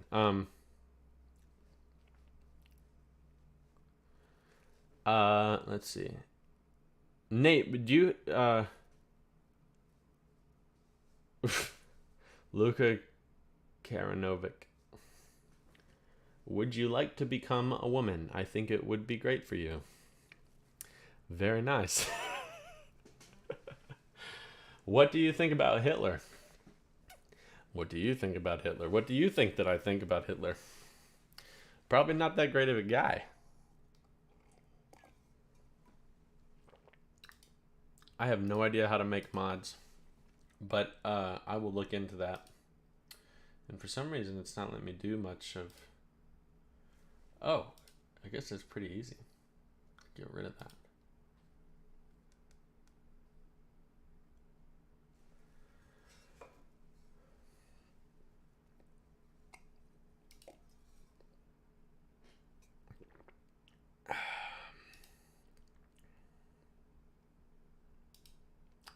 Adios. It looks like... I have no idea what that means, but I'm guessing it's Serbian.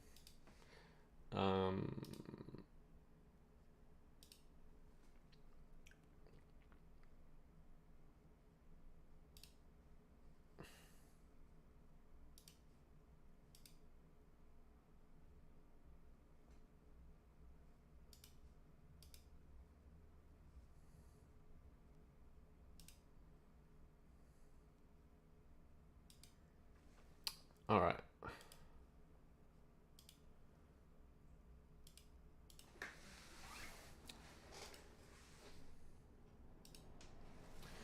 Okay, so let's do this. I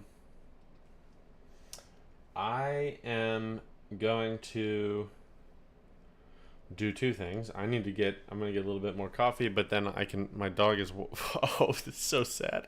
She's sitting on the, like, I had the door closed because she was walking around, but she is just sitting next to the door I can see her looking underneath the door, and she's got to go to the bathroom. I got to feed her. So I'm gonna do the little be right back thing, and then we may do a little poll, like questionnaire thing, and the first person that answers it correctly may get something cool. So hang in there, and I'll be back. Like, give me like just a couple minutes.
So,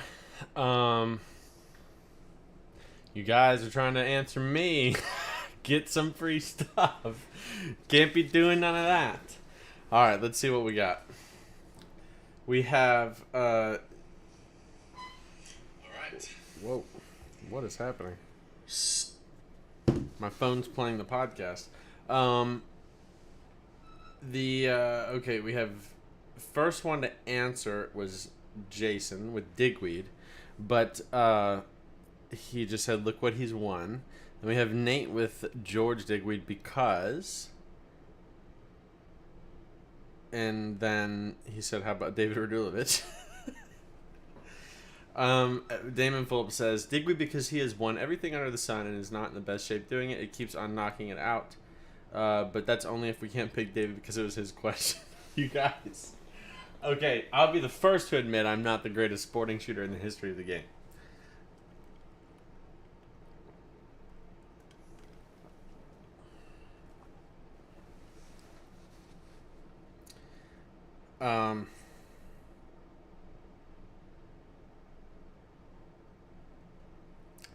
Duke, I like your answer. That's pretty funny.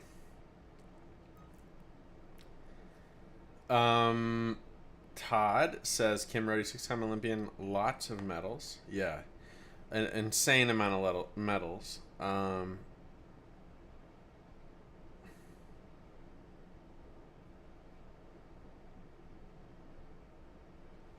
Trevor says Kim Rhodey and Vincent Hancock have pretty strong cases with their Olympic success. I would say that if you had to compare Kim and Vinny, that I would say Kim obviously would take the case of the two of those just because of the amount of medals. And then John says Digweed, just like any competition, he never says he knows everything and is back to learning right after he wins a competition. Also, he shares his knowledge for free to help us be better.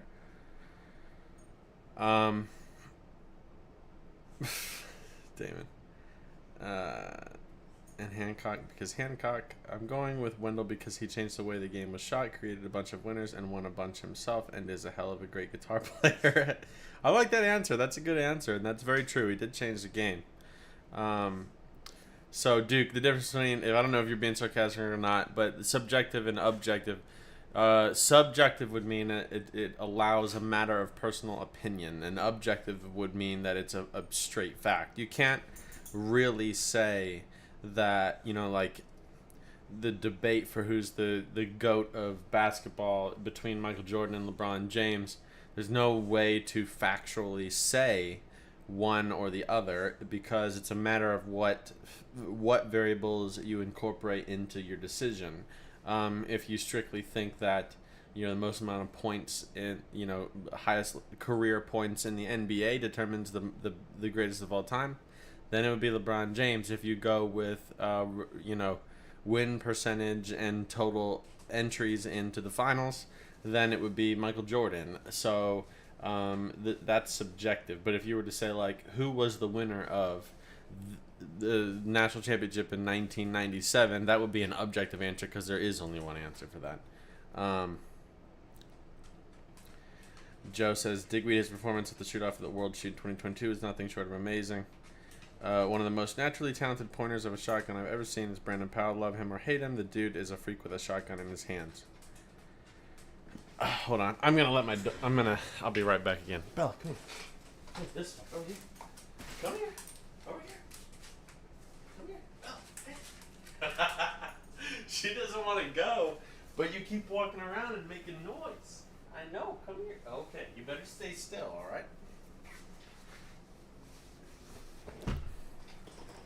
Okay. Duke wants to hear my answer. So here's what I'm thinking. This may be too hard of a question. So I'm going to come up with another question. But my answer would be George Digweed. And the reason for my answer would be this. That you can... what I would take into consideration of who the greatest shotgunner in the history of clay target shooting would be, the variables that I would consider would be the amount of like how dominant they were in clay target shooting. Were they able to be successful in multiple disciplines? And how long were they able to be dominant? And they would definitely have to have won at the highest stage in the world. So they need at least a world championship or something. And so the reason why I say George Digweed is because spreading out over 5 different decades, that man has won a world championship in the open category, and basically averages throughout 5 decades winning one world championship every 3 years, in 3 different disciplines, and also has won World Cup medals in the Olympic Games, and has there's not an argument to say that, you could say, well, some of his early world championships, I've heard the argument of, if to win a world championship now is harder because there's more talented professional shooters than there were, 30 years ago, 40 years ago. Even if you say, okay, I'll give you that one, well, then what about the other 4 decades? Okay, so that would be part of the answer. The other part of the answer would be this: that sporting clays is the only game that includes the targets of every other game. And so if you take George Digweed and put him, really, you could take any of the highest winning professional sporting clays shooters, not just sporting clays but sporting shooters, sporting FITAS compact, and put them head to head in an all-around tournament that focused on every clay target shooting game. A sporting clay shooter will win that tournament every single time, because the difference in score, if some of the people I'm talking about are listening to this and they get upset by what I'm about to say, too bad, because it's true. If you take Kim Rhodey and you put her, and Kim Rhodey would be another great example of somebody. You could also use Michael Diamond, a lot of other different shooters, and let's say that you put Kim and Digweed and you have to shoot 500 targets of international skeet and 500 targets of any one of the sporting disciplines. It's still not going to be close. Digweed would run away with that. You could do 600 targets of skeet and 500 targets of sporting. Digweed would still run away with that tournament. So would I say that Digweed would beat Kim in skeet, over that many targets? No, I would definitely not say that, because Kim probably won't miss. But it's definitely going to be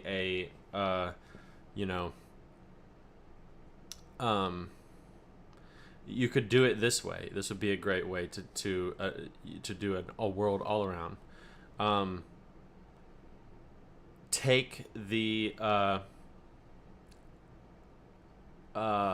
shoot 1,000 target event world all around, where in every clay target sport, you shoot 1,000 targets, and after they shoot 1,000 targets in every sport, look at the high score in every sport, and stop counting the scores after the longest run from 0 ended. So whoever hit the most amount in the row, whatever it was, that however many targets were shot until that point, that's what you take the total score out of, instead of 1,000. So let's say in sporting the high score is a 912, and someone goes 912 targets before they miss. I think that would be a really interesting way to do it, but I don't think there's a question that it's George Digweed.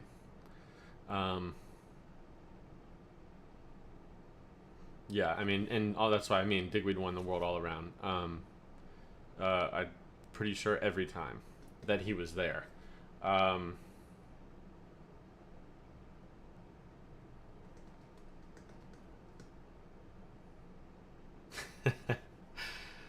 you guys are funny. Okay, so let's come up with another question that's a little bit more objective that you can answer.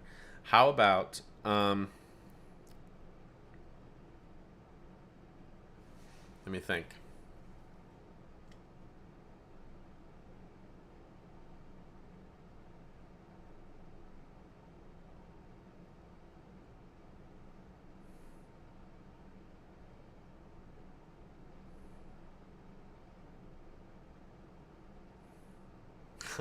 Agreed. I was just trying to win stuff. Okay, how about this? I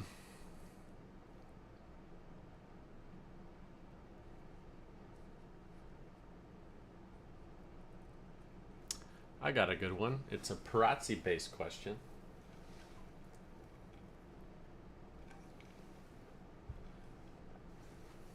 Rob, that's a very interesting question. I think. Let me know what you mean by that. You're saying, so why don't more people swing through sporting clays then? Are you saying that why don't more people use that method to shoot sporting clays? Sorry, my camera keeps focusing on the wrong thing. Okay, so here's the question. Parazzi-based question. This is objective, and so the first person to know the answer will win. Oh, that's a good question, Tommy, actually. But oh man, I can't do it now because you said it, and it would be too.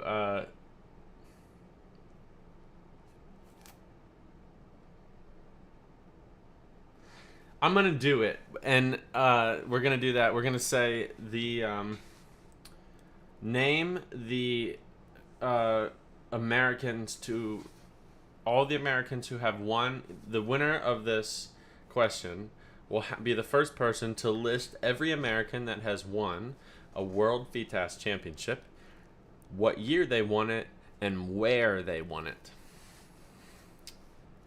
And I'm going to do it one more. I'm going to do what was their score. So the person, the year, the place, and the score. That's a good one.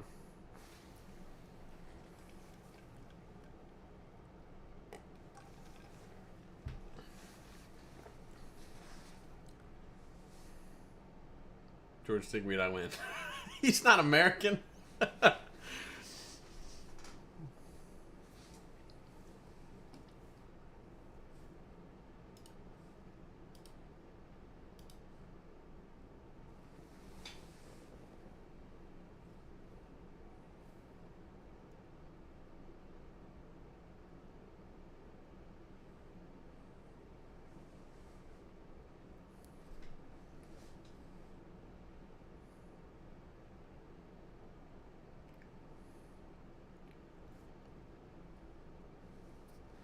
Ooh, who do we got?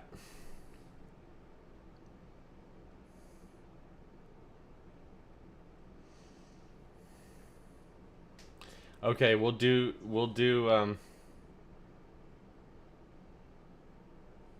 yes, I know the answers off the top of my head. For the World FITAS thing. And the okay, so we're gonna do two. That question is going to be like we'll get two winners because that is a good question. It wasn't the question I was thinking of, but I'll also do the Parazzi question. Here is the question.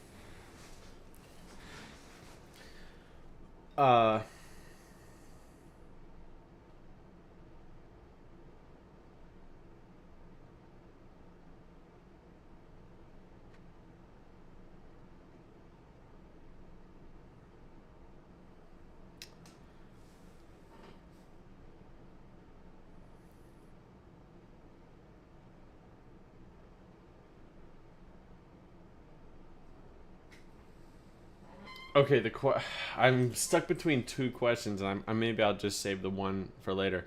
But the question I'm going to use is, what is the added thickness and weight of between the old style Parazzis, so an MX8 or 12, versus the high-tech sporting receivers. So just talking about the receiver, what is the difference in thickness between the two, and what is the difference in weight between the two? First person to answer that question wins.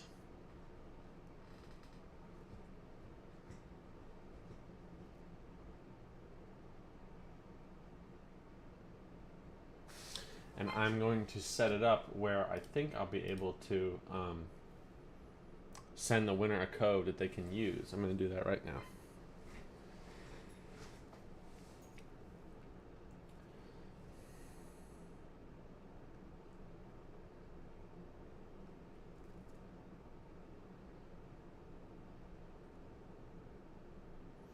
What would that be?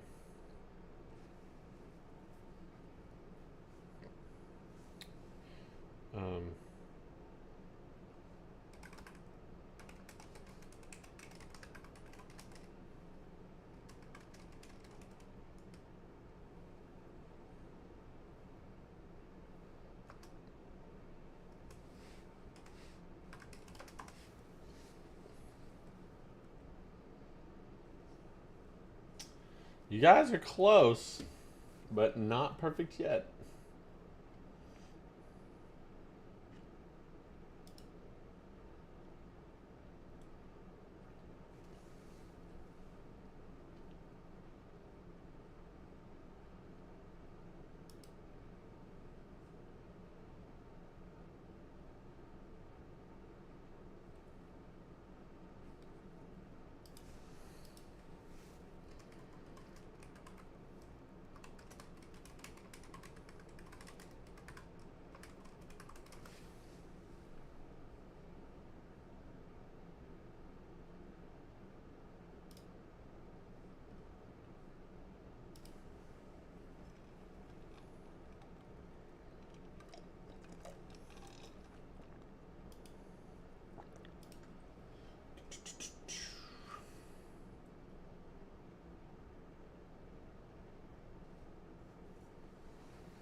I'm having to do some conversions.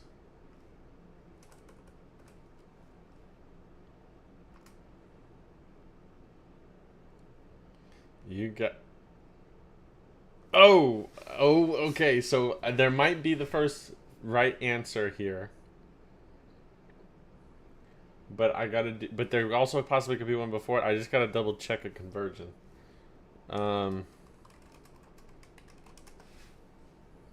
Oh, nope. Okay, before 20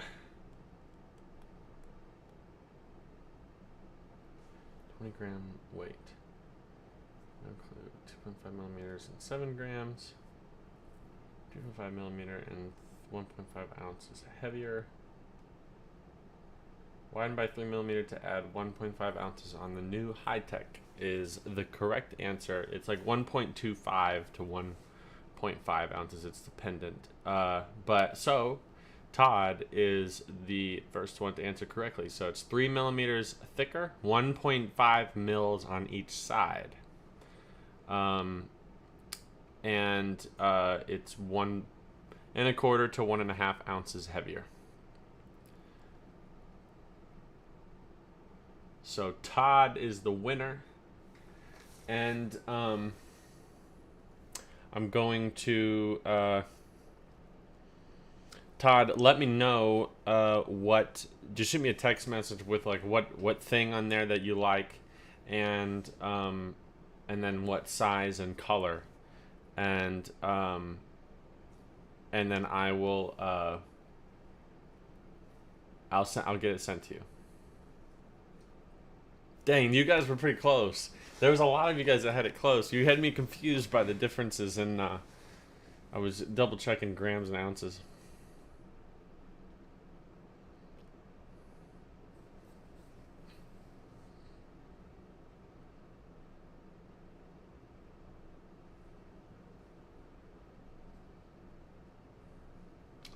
Oh, Gala, I like Gala's answer. Those are cool because you're also including not just the overall winners, but the men's and the women's champion from the World Feed Task.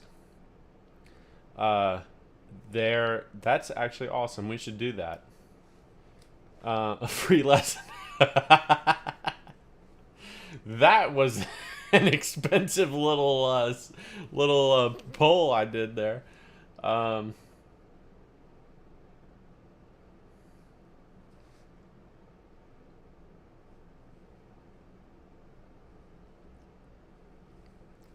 Wait, let me read. Yeah. Okay, cool. So yeah, that's pretty neat. The I'm gonna do this, Todd, in case you don't know how to get there. Let's do this.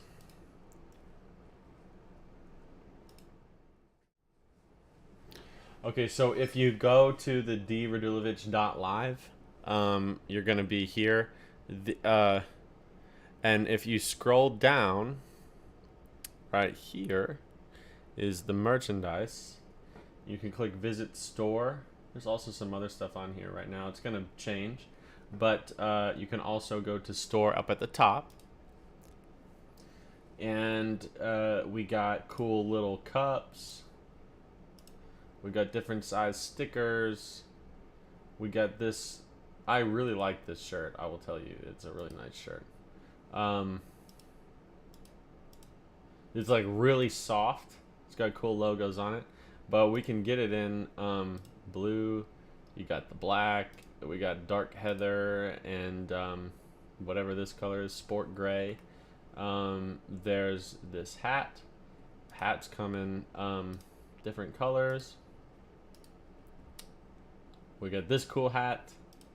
I like that one. I wish the hats would fit my head. We got this little shirt. This one is a little wild if you like to be like me with crazy little patterns and stuff. You know, that's probably not a lot of people's cup of tea, but I like doing weird things, so I had to put that on there. You know how it is.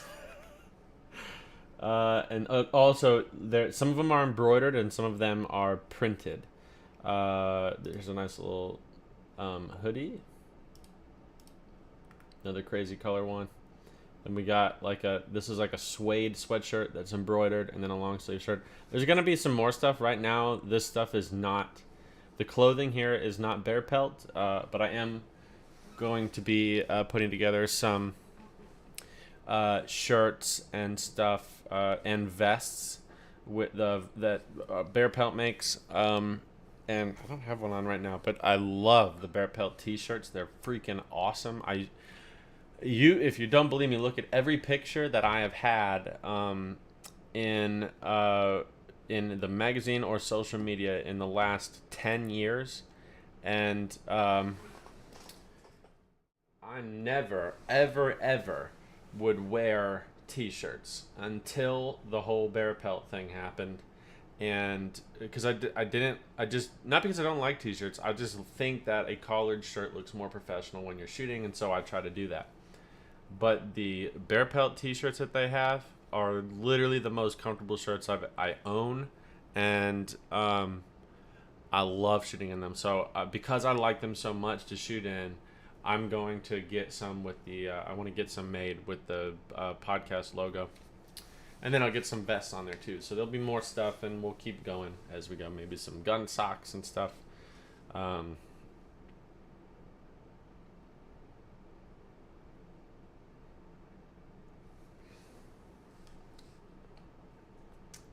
Let's see. Ounces should be disqualified.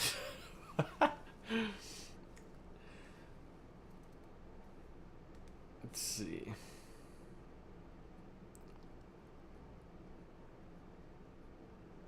So Rob, talking about George and what mechanics that he uses. I honestly can't speak on that. I'd have to. Um, every time that I shoot with George, I'm not watching him shoot. I'm if I'm shooting with George, I'm shooting against George, and so in the shoot-offs or on the squads and whatever that I've ever shot with him on, I don't spend time watching him because if I'm shooting against him, I need to be watching the target to be making a plan because that guy, you don't want to stop paying attention for even one pair.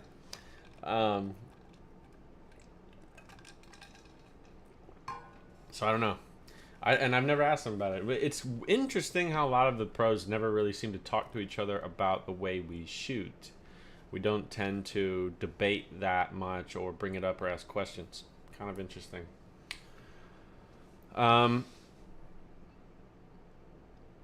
Let's see.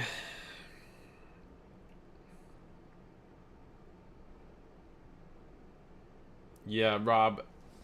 So if you guys look on YouTube for instructional videos of anybody does, you will see the older videos.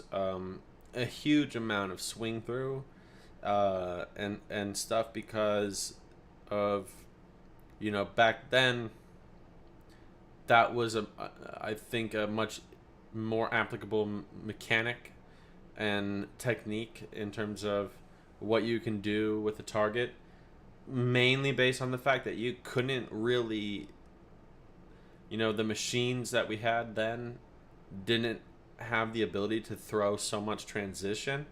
A lot of stuff was flatter, edgier, straighter lines, and so it's a lot easier to swing through it. But now, with as much technicality as you can put on the line of a target, you don't see very many people shooting swing through. I can't really honestly think I know of anybody. I really don't. Off the top of my head, I can't think of one person.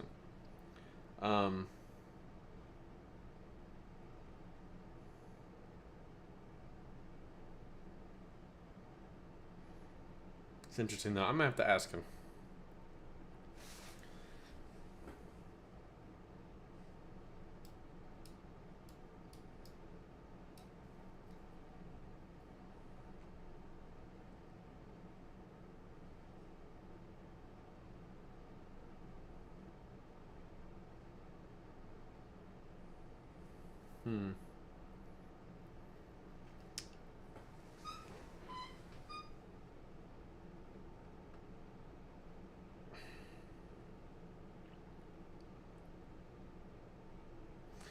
I'm gonna ask I'm gonna do this. I'm going to ask. Where's my little thing where I can type this in?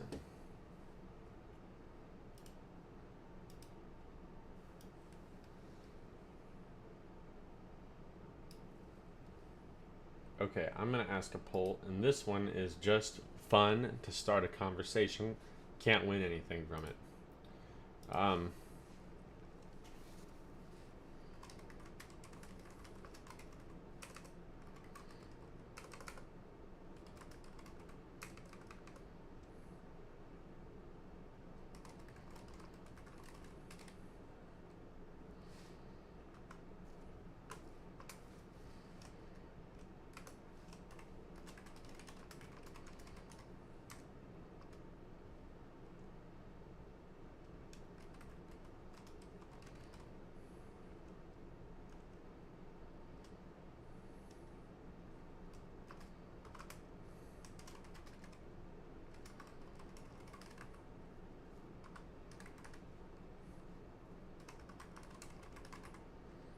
typing it in.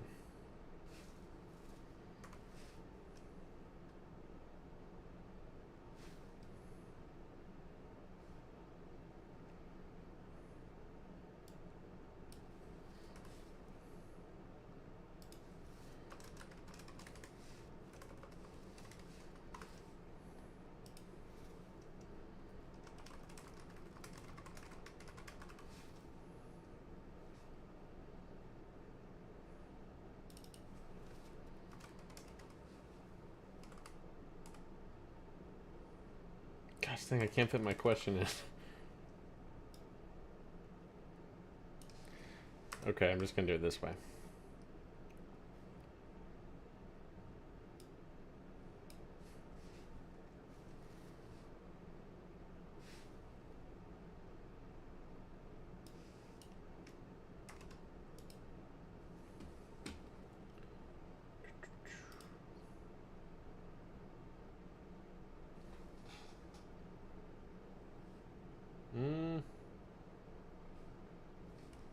Nope, I don't know. Okay, I don't know how to bring it up. I would love to be able to do that, but I don't know how. Basically, my question is for you guys. Yeah, I love the clicking key sounds. My question would be for you guys: who is your favorite shooter to watch and why? Doesn't have to be a professional or anything like that. But let me know who you think is the most fun person to watch.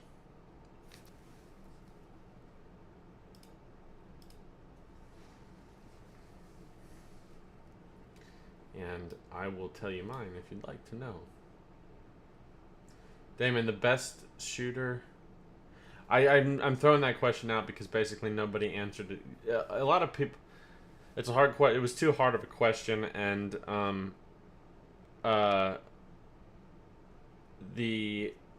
I didn't want to, like, nobody was giving a good enough answer. Basically, they all gave good answers.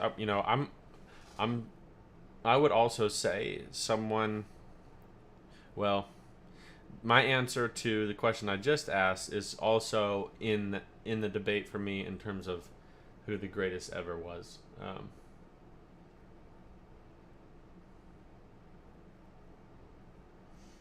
I would agree.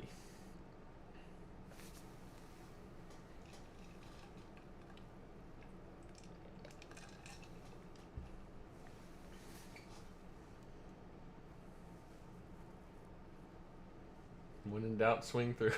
Pick up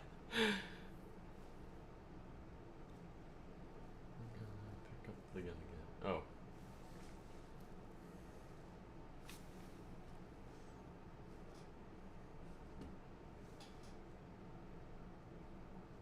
Joe, that's a great answer, Joe Finizzi. The intensity in the shooting is impressive. It really is a very, very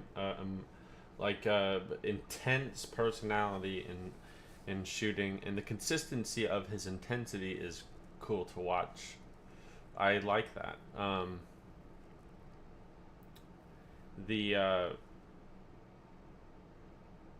I will say, I shot with Joe at the U.S. Open last year, I think it was. Yeah, 2022 U.S. Open. It was a lot of fun. I think I like, we. It was fun to shoot with him because we really both enjoyed it. It was both competitive, but also we were like, it was a side of him I didn't get to see. I've normally really ever seen him being very, very intense. And we were kind of joking up a little bit and having some fun. It was a blast.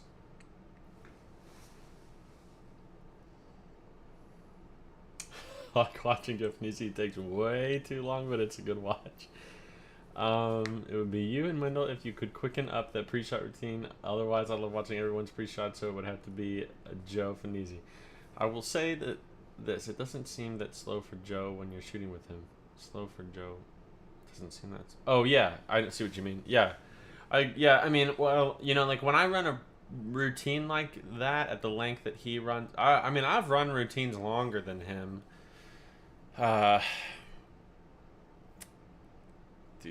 would say there were times where my routine was pushing 40 seconds in between every pair, but like periodically in a station, I'll go. I remember the last round of the U.S. Open in 2016. The last couple stations, I was probably at a couple minutes in between each pair, because I was just trying to deal with wind and get it to settle down and wait, but that was less of a routine thing. Joe definitely has a very externally obvious and observable pre-shot routine, which makes him fun to watch. I am along the lines of Duke in terms of Richard Faulds. My two favorite people to watch shoot are Richard and Wendell. Wendell, because that is a guy that taught me, and I love. When I watch Wendell shoot, I see, because I know him and I know the background that it came from, of all the stuff that he came up with. I see the I see the music and the artist in his movement, and that is a very cool thing. The you can see the harmony, and not just in the synchronization of the movement of him and the bird, but you really can see the artist, the guitarist, and the musician in him come through. And likewise, if you were to watch me, you can see math. So I love to watch that with Wendell, because that is so cool to see the blend of a master in two different things, pulling his mastery of one thing into another. That's very cool. And the other one that I love to watch is Richard Faulds, because god dang it. There is a video somewhere on the internet of my shoot off with Richard Faulds for the 2019 World FITAS Championship silver and bronze medal. And it was in England. And we shot a 25 target, a full parkour shoot off for the World Championship silver and bronze. Sorry, I did not mean to insult Sam Green. Silver and bronze at EJ Churchill. And I will never forget this. He's always been someone I've always enjoyed shooting or watching shoot. And when I was a little kid, I was in 7th grade, and I won, or maybe I was in 6th grade. I think I was in 6th grade, and I won my first world title in sub-juniors. And it was at the World Championship, the World Sporting Clays Championship, and this year it was in San Antonio, Texas. And I remember watching the super final, and I remember Richard Faulds, George Digweed, I believe Bobby Fowler, and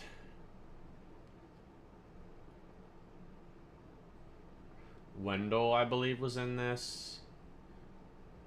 Maybe Anthony and Ben. I don't remember everybody else, but I definitely remember watching. I remember Richard and George, and that was one of the first times I'd ever seen them before. And I remember watching all the best 6 shooters in the world at the time go into the super final to shoot. And I don't remember who won that shoot, but I actually believe that it was George Digweed, and not Richard Faulds.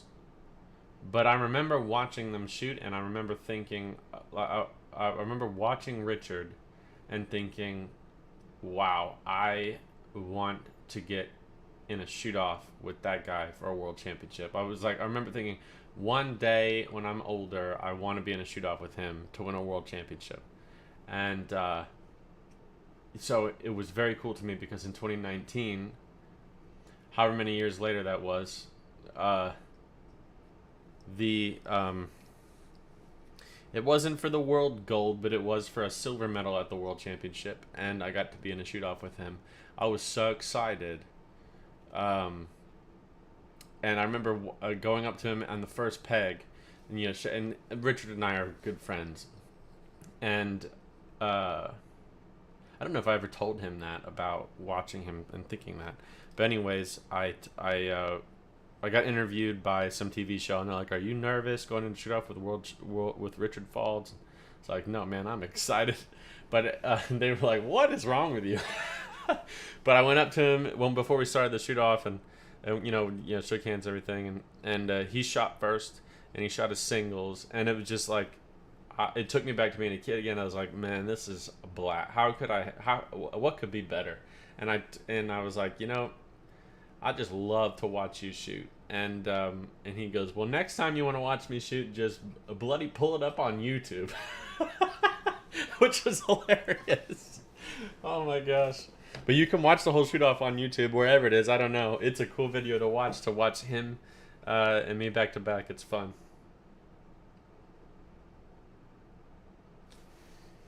Very cool experience of mine. I think I have a picture.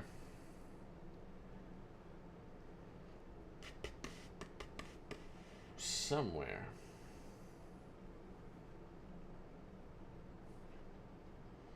And he whooped me. Only by one. But I'll take it. Too fun of an experience.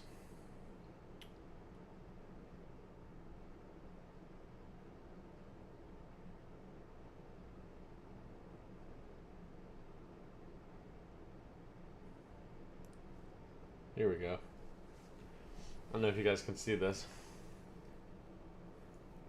That was like right after the... Look, I just lost a world silver medal and I'm smiling from ear to ear. That's my personality. What a goof. That was a blast. That seriously was an absolute blast. I got videos of the whole shoot off my phone. That was so much fun. It's cool when one of your favorite memories in your career is losing a shoot off for a silver medal on a world championship.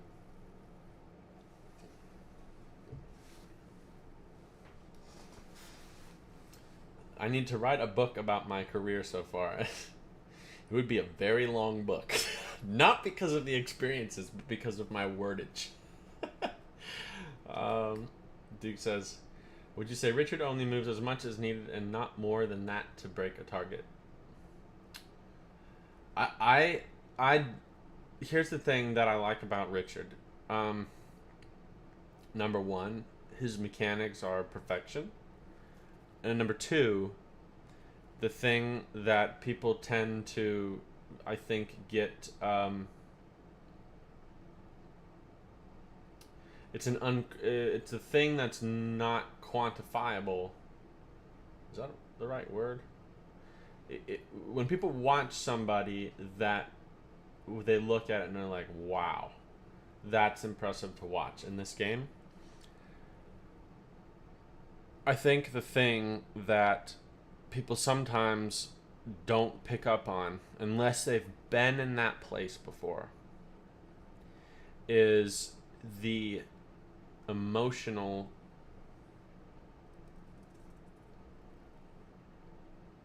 it's how that person's body language portrays the state of mind that they're in.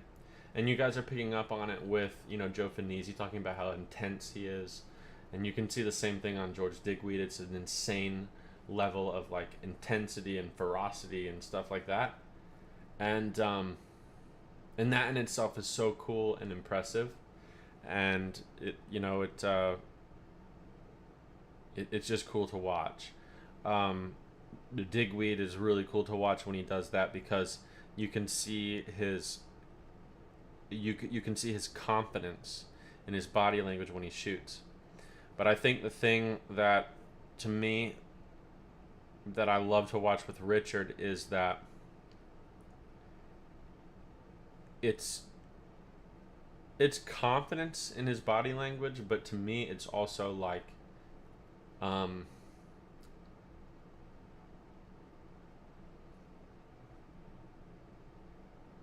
honestly don't have the word for it.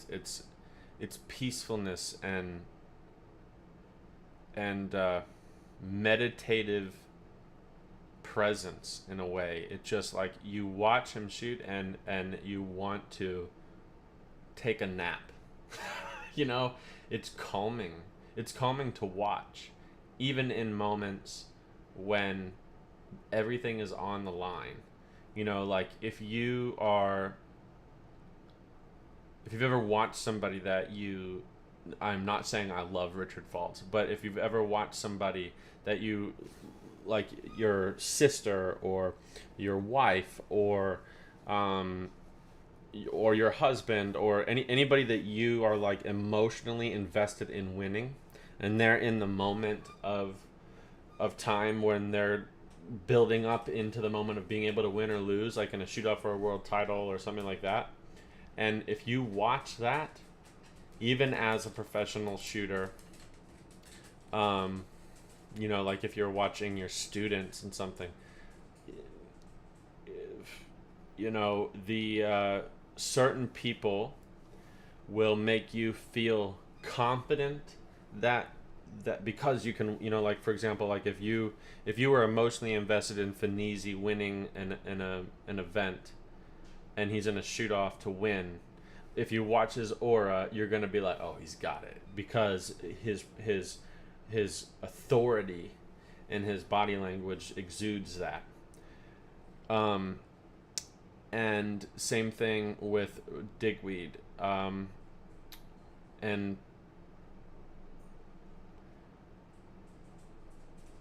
if you watch someone like Derek Mine, it's like a kind of like the same thing. But Richard, if you were to watch him, you wouldn't feel like you wouldn't feel at ease because you were confident that he was going to win. You would feel like he was, you would be calm. It's different, and it's beautiful to watch because of his presence. And that shows you why he can move the way that he does while he's moving a shotgun. It's just literally art. It's like freaking gorgeous to watch. It's my favorite thing.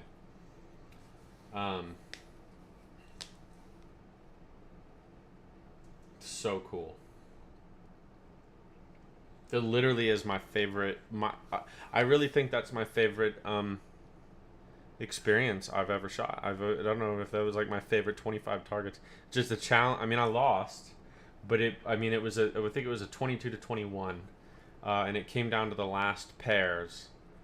I was down. I don't remember what it was, but we got into the doubles on the last peg, and it was still possible for me to win. I think I was down by 2, and they were nasty pairs, and I believe Richard went dead pair, lost dead. So it wasn't possible for me to win. But then I finished on dead pair, and it was just fun. It was a great challenge, and it was a good battle. And I'd do it again any other day. With the same result. I'd be totally happy with it. Okay, so agreed, Duke. So James says, or JJ says, not necessarily a person, but the look on people's faces when we shoot together and shoot things totally different than everyone else, and you can tell their expression is, that's just not right. Yeah. Oh man.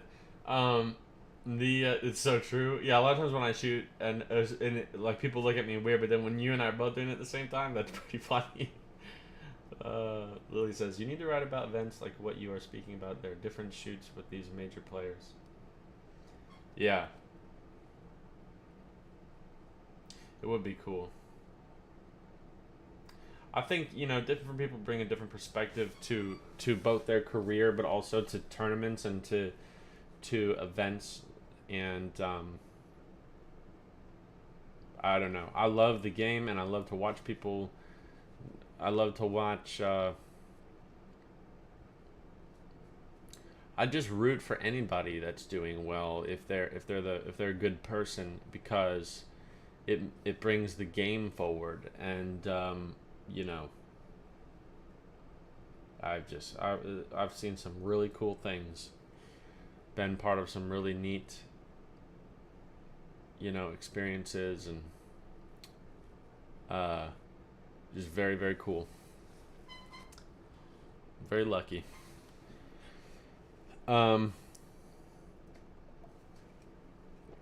Okay, so this was a very interesting episode. Not very educational, but fun. It wasn't supposed to be educational. It was a hangout. So let's do this. I will we'll open the floor to any questions you guys may have real quick.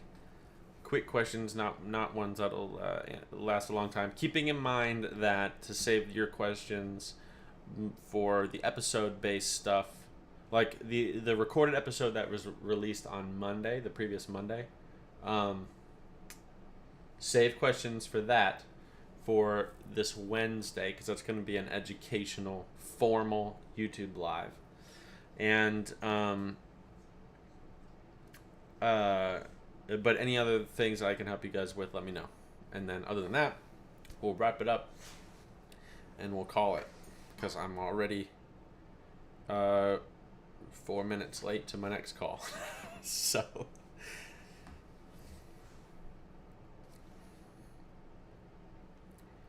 I'm just going to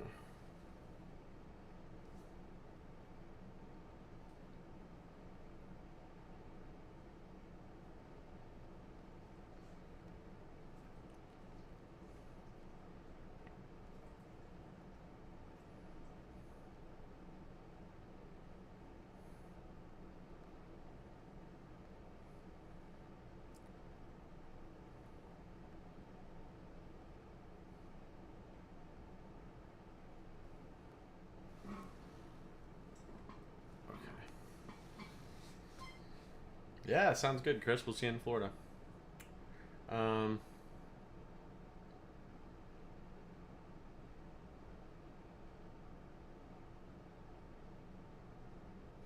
Okay, I'm not seeing any questions, and I gotta go to a call. So we'll just end it there, guys. Thanks a lot. It was fun, actually.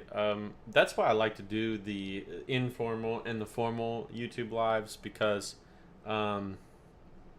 you know, when do we get to talk about stuff like this on podcasts? It's always, whether I'm a guest or I'm doing my own podcast, it's always like disseminating information. Sometimes we just want to hang out and tell stories. So, because at the end of the day, we all play this game because we love it and we love the experiences that it gives us. And we all have stories like that. So, that's fun. I really enjoyed that. That was a lot of fun. I don't know what it says about me that I really enjoyed sitting here and talking to a computer without being able to hear anybody's voice for 3 hours. Maybe I'm a little narcissistic. You never know. Oh my gosh. Cool. I am in a weird mood. Okay, cool, guys. Well, listen, have a great night, all of you. Thank you for being here. Todd, do not let me forget to send you a code for the stuff on the website, and also let me know what you want on there, and I'll send it over. For those of you that are down in Florida, kick some butt down at the Jack Links. If I can help you with anything, let me know. And if you are down in Florida at the Jack Links, don't forget to do the shoot analysis sheet when you want to after your rounds, to help focus your round, following that round, on the things that you can do to be better. So, and that should be good. And keep it up, guys. You all are working hard and you're putting a lot of time and effort into this, and I appreciate it. And I enjoy hanging out with you. It's a hell of a lot of fun. Cool. All right.